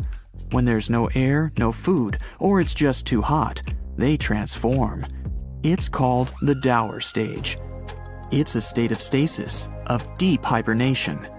The worm's metabolism slows way down. It's like they go to sleep for a long time and only wake up when there's enough air or food around, or when it gets cool enough. And you don't have to dig that deep to find these creatures. Nematodes are found all over the world.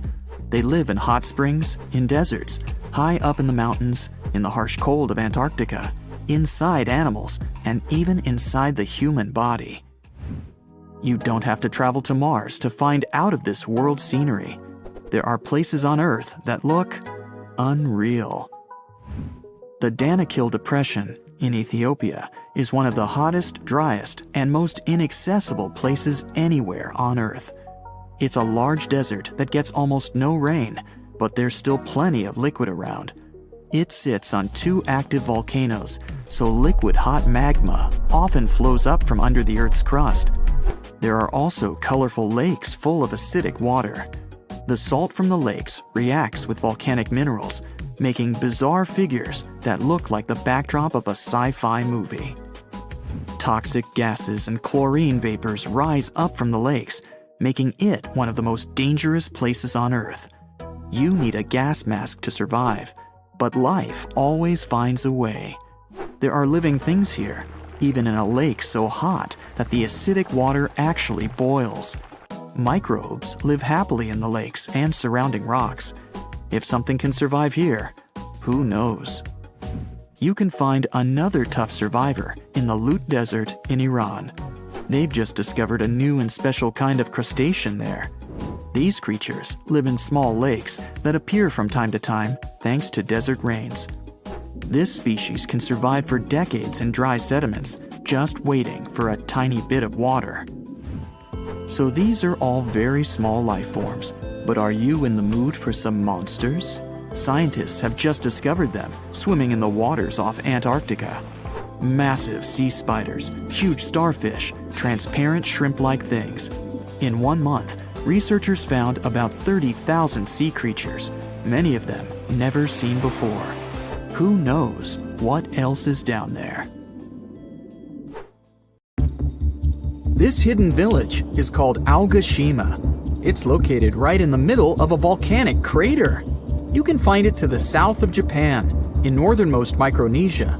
The story goes that a volcano erupted in the Philippine Sea in the 1780s, causing a lot of harm to a nearby community. Half of the population managed to escape the massive eruption and came back years later to rebuild their village. At the moment, about 160 people are living there peacefully, even though the volcano is still considered to be active. Huacachina in Peru lies in one of the driest climates in the world, and still, it's a beautiful town, surrounded by lush palm trees. It also has a lagoon, which is said to have special healing properties. The settlement has a little over 90 residents that manage small businesses. Most of them use sand as their primary resource. Some offer sandboarding services or even provide luxury dinners in the desert. For over 500 years, a small group of people has been living on a cliffside of a peak called the Green Mountain. It's one of the most remote places in Oman and in the whole world. The only way to reach the settlement is on foot, by mule, or by all-terrain vehicle. It's called Al-Sogara, and you need to hike around 20 minutes up a steep stone staircase to get there. The village appeared back when the locals chiseled their houses into the mountain stone to protect themselves from storms and the cold. 5 families of the Al-Sharaki tribe still call this place home, about 25 people in total. A lot of other villages like this one can be found in the region, but Al-Sogara is special because it's the only one that is still inhabited. Up until 14 years ago, there wasn't even electricity or telephone lines here. The nearest road you could drive on was 9 miles away.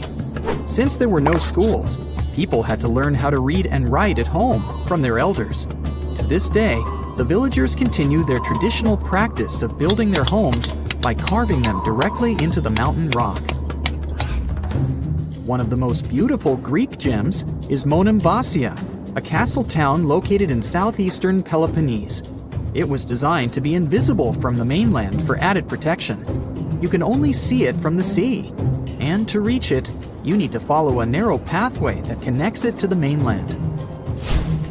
That's actually how its name came into being. It translates to a single passage. Monemvasia was built in the Middle Ages, exclusively carved in the mountain rock. These days, a lot of old mansions have been turned into guest houses and boutique hotels.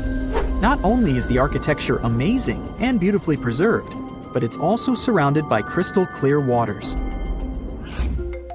A town with no roads? Pack your bags for Giethoorn in the Netherlands, if you don't mind traveling by boat. The town is very peaceful, probably because everyone here travels by canals. Even the mail gets delivered by water. Since there's no car traffic and people rarely move around, the town is really quiet. So quiet that the loudest sound one can hear is the quacking of a duck every now and then. It initially started as a movie set, but Hobbiton in New Zealand still exists, even after the filming of The Lord of the Rings and The Hobbit was finished. Tours to the charming set town are now available. There are 44 Hobbit holes in total, though only a few of them are actually open to the public. The isolated cliffside village of Gasadalar in the Faroe Islands has a population of only 11 people. It's mostly known for its scenic waterfall, which falls directly into the Atlantic Ocean. You could only reach it on foot, hiking through the mountains not so long ago. However, a tunnel has been constructed recently, making the place easily accessible by car. The 1980s musical Popeye had a custom set built on Malta.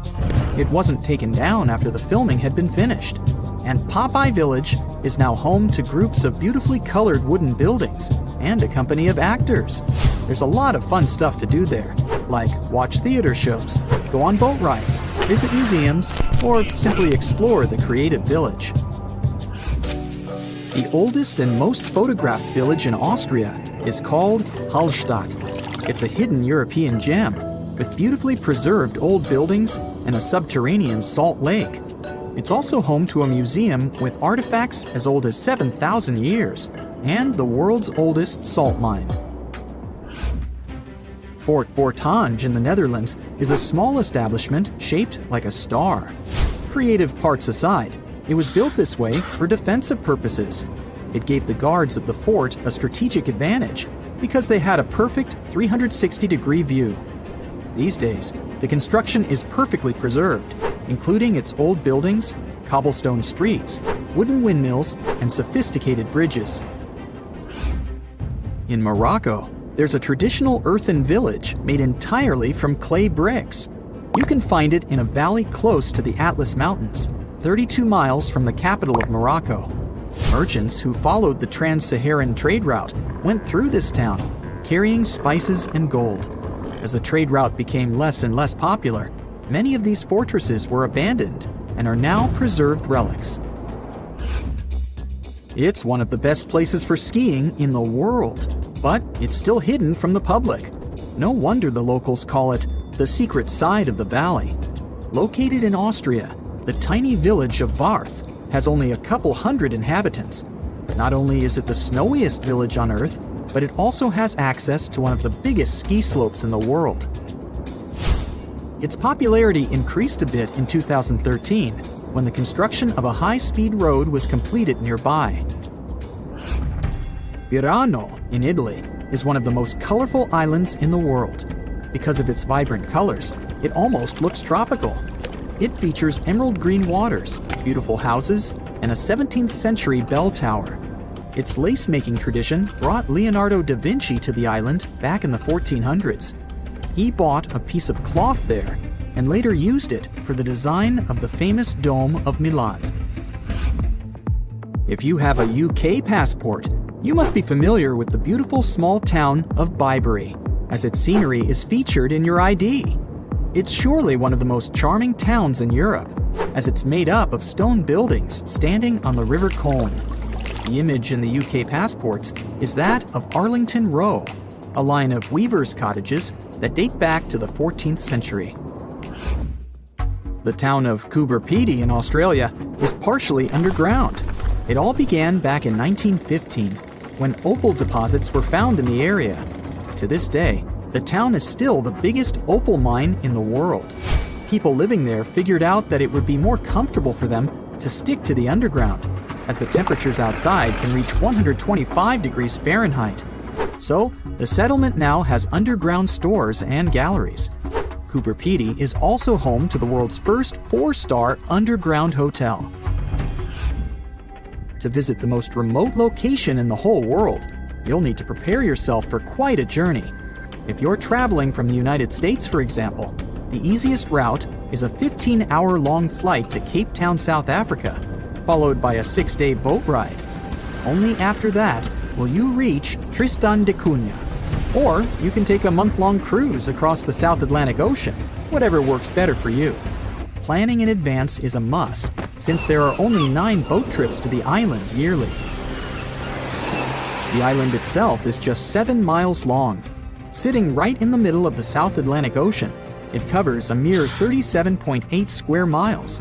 The 300 residents are all farmers. They have the internet, but it's really slow. As for a phone network or a local newspaper, neither is available. The inhabitants of the island speak a dialect of English that is used by the smallest number of people in the world.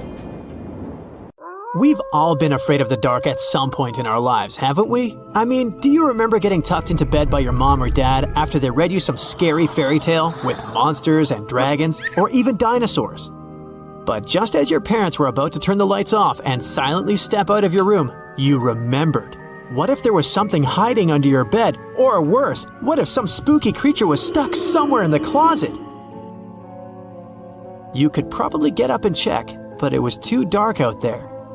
Wouldn't it be great to have some source of light that would come from within your body? You could always use it whenever you get surrounded by darkness. Unfortunately, as humans, we aren't able to do that. But there are a bunch of creatures out there that can, in fact, light themselves up. That's thanks to a little something scientists call bioluminescence. Animals and fish living in the ocean tend to have this talent more often than others. And you can find these creatures anywhere, close to the surface or deep down at the bottom. 2.5 miles deep if you have a knack for numbers. These creatures use their light for a lot of things, like communicating with other members of their species, luring in prey, and even scaring away enemies. Bioluminescence is basically an organism's ability to emit its own light. Chemistry has a lot to do with it. Such animals use 2 chemicals, one called luciferin and the other called luciferase. Add a bit of oxygen and bam! Light! Should you ever wonder if you actually observe bioluminescence or if someone just dropped a glow stick in the ocean, be on the lookout for neon blue, green, or even red sparkles in the sea. They're usually spread over a large area. This can even make the water look like glitter or a starry sky. You can thank squid, tiny crustaceans, and algae for this romantic atmosphere. Now, I've got another unusual phenomenon for you. How about a golden waterfall? I'm not kidding, it actually exists, and it's a natural phenomenon. To see it, you have to drive to Yosemite National Park to the Horsetail Fall. Make sure to plan your trip in winter or early spring. That's the only time during the year when you can see this awesome phenomenon. It doesn't need any scientific explanation. It's nothing more than sunlight at dusk hitting the waterfall in such a unique way that it makes it look like a river of lava. Or gold, your choice.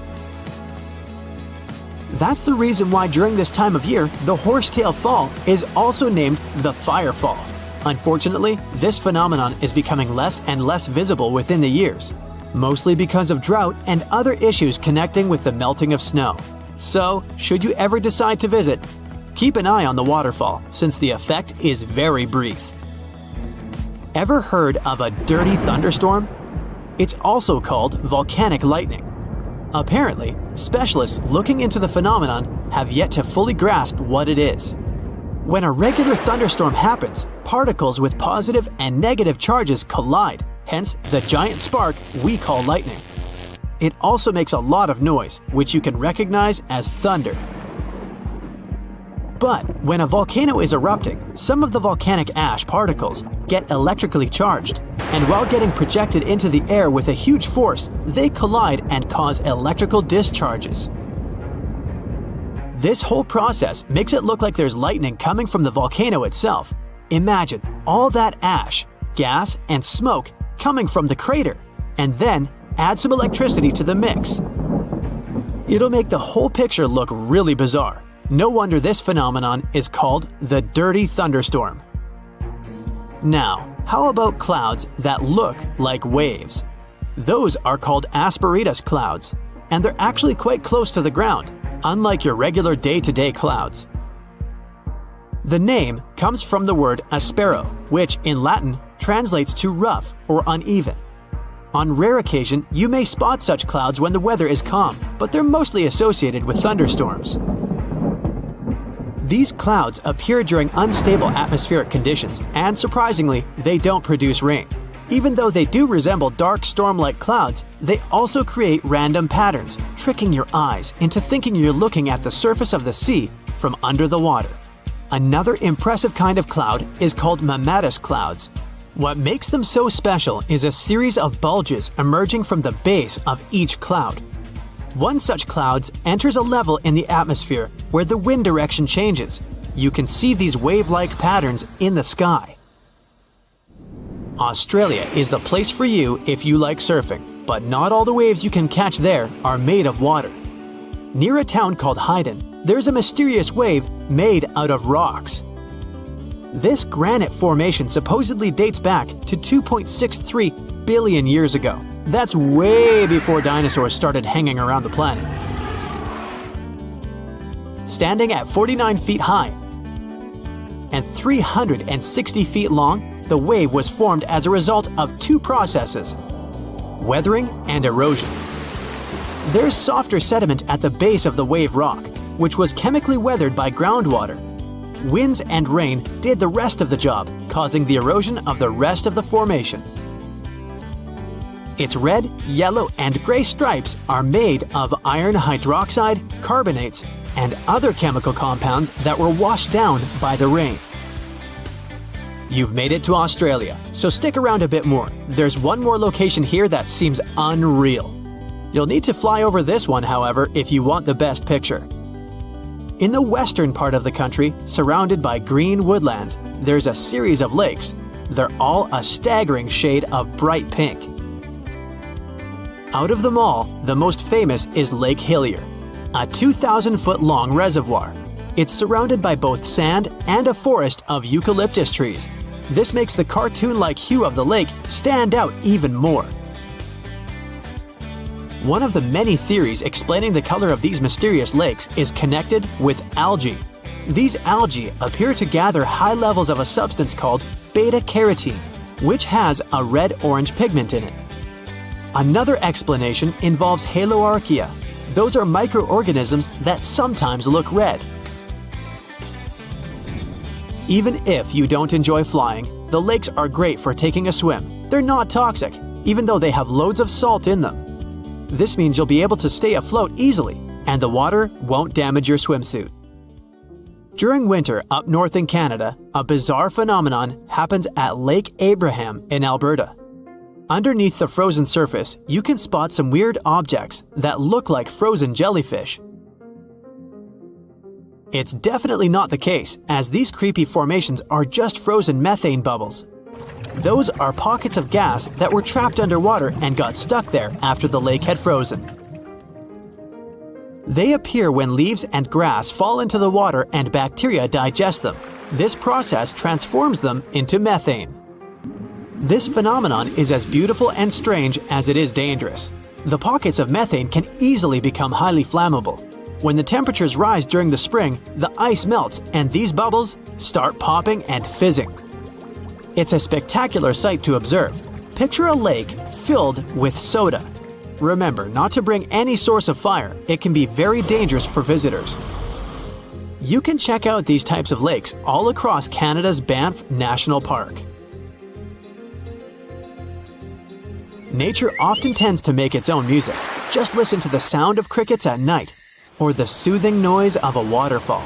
But in Bucks County, Pennsylvania, there's a strange geological phenomenon which takes nature soundtracks to a completely different level.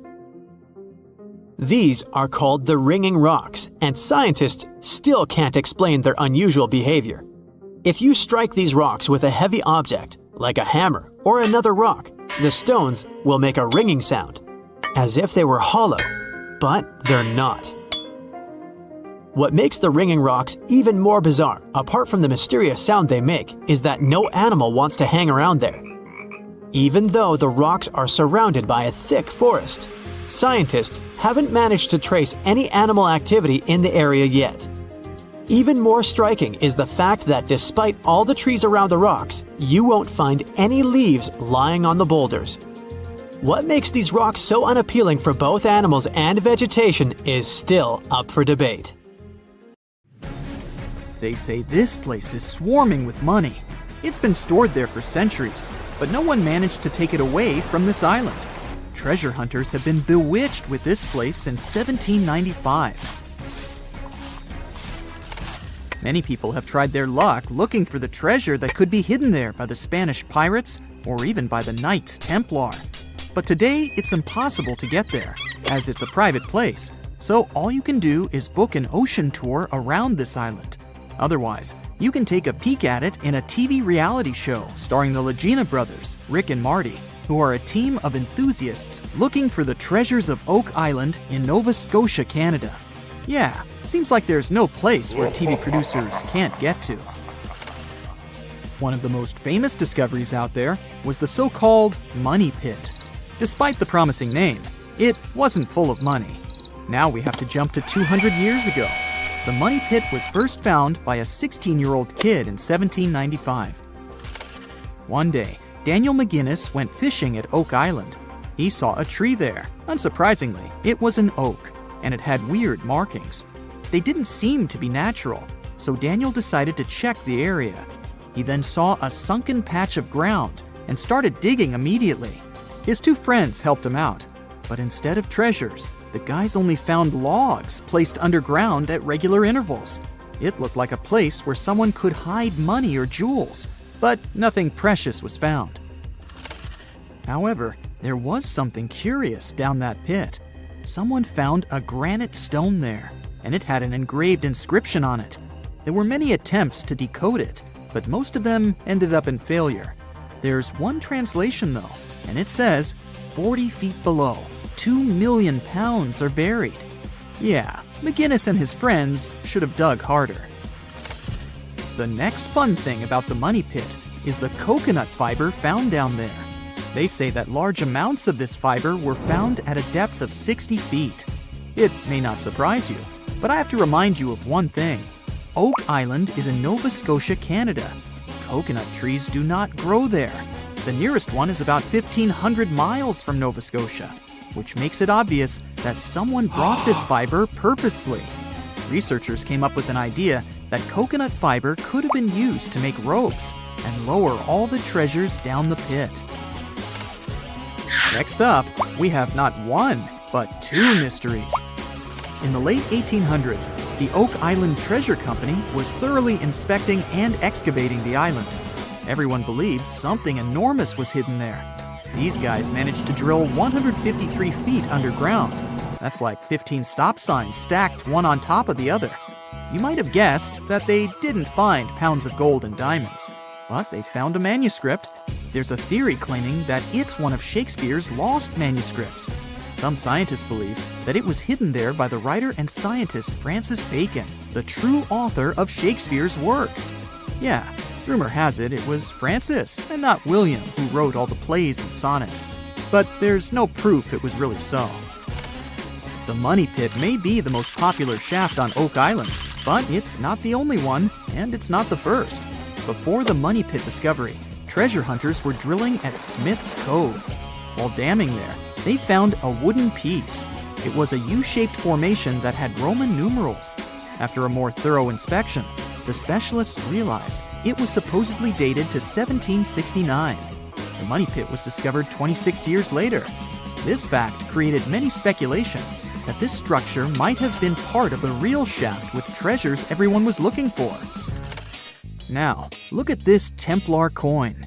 It wasn't the first discovery on the island, but it was crucial in some way.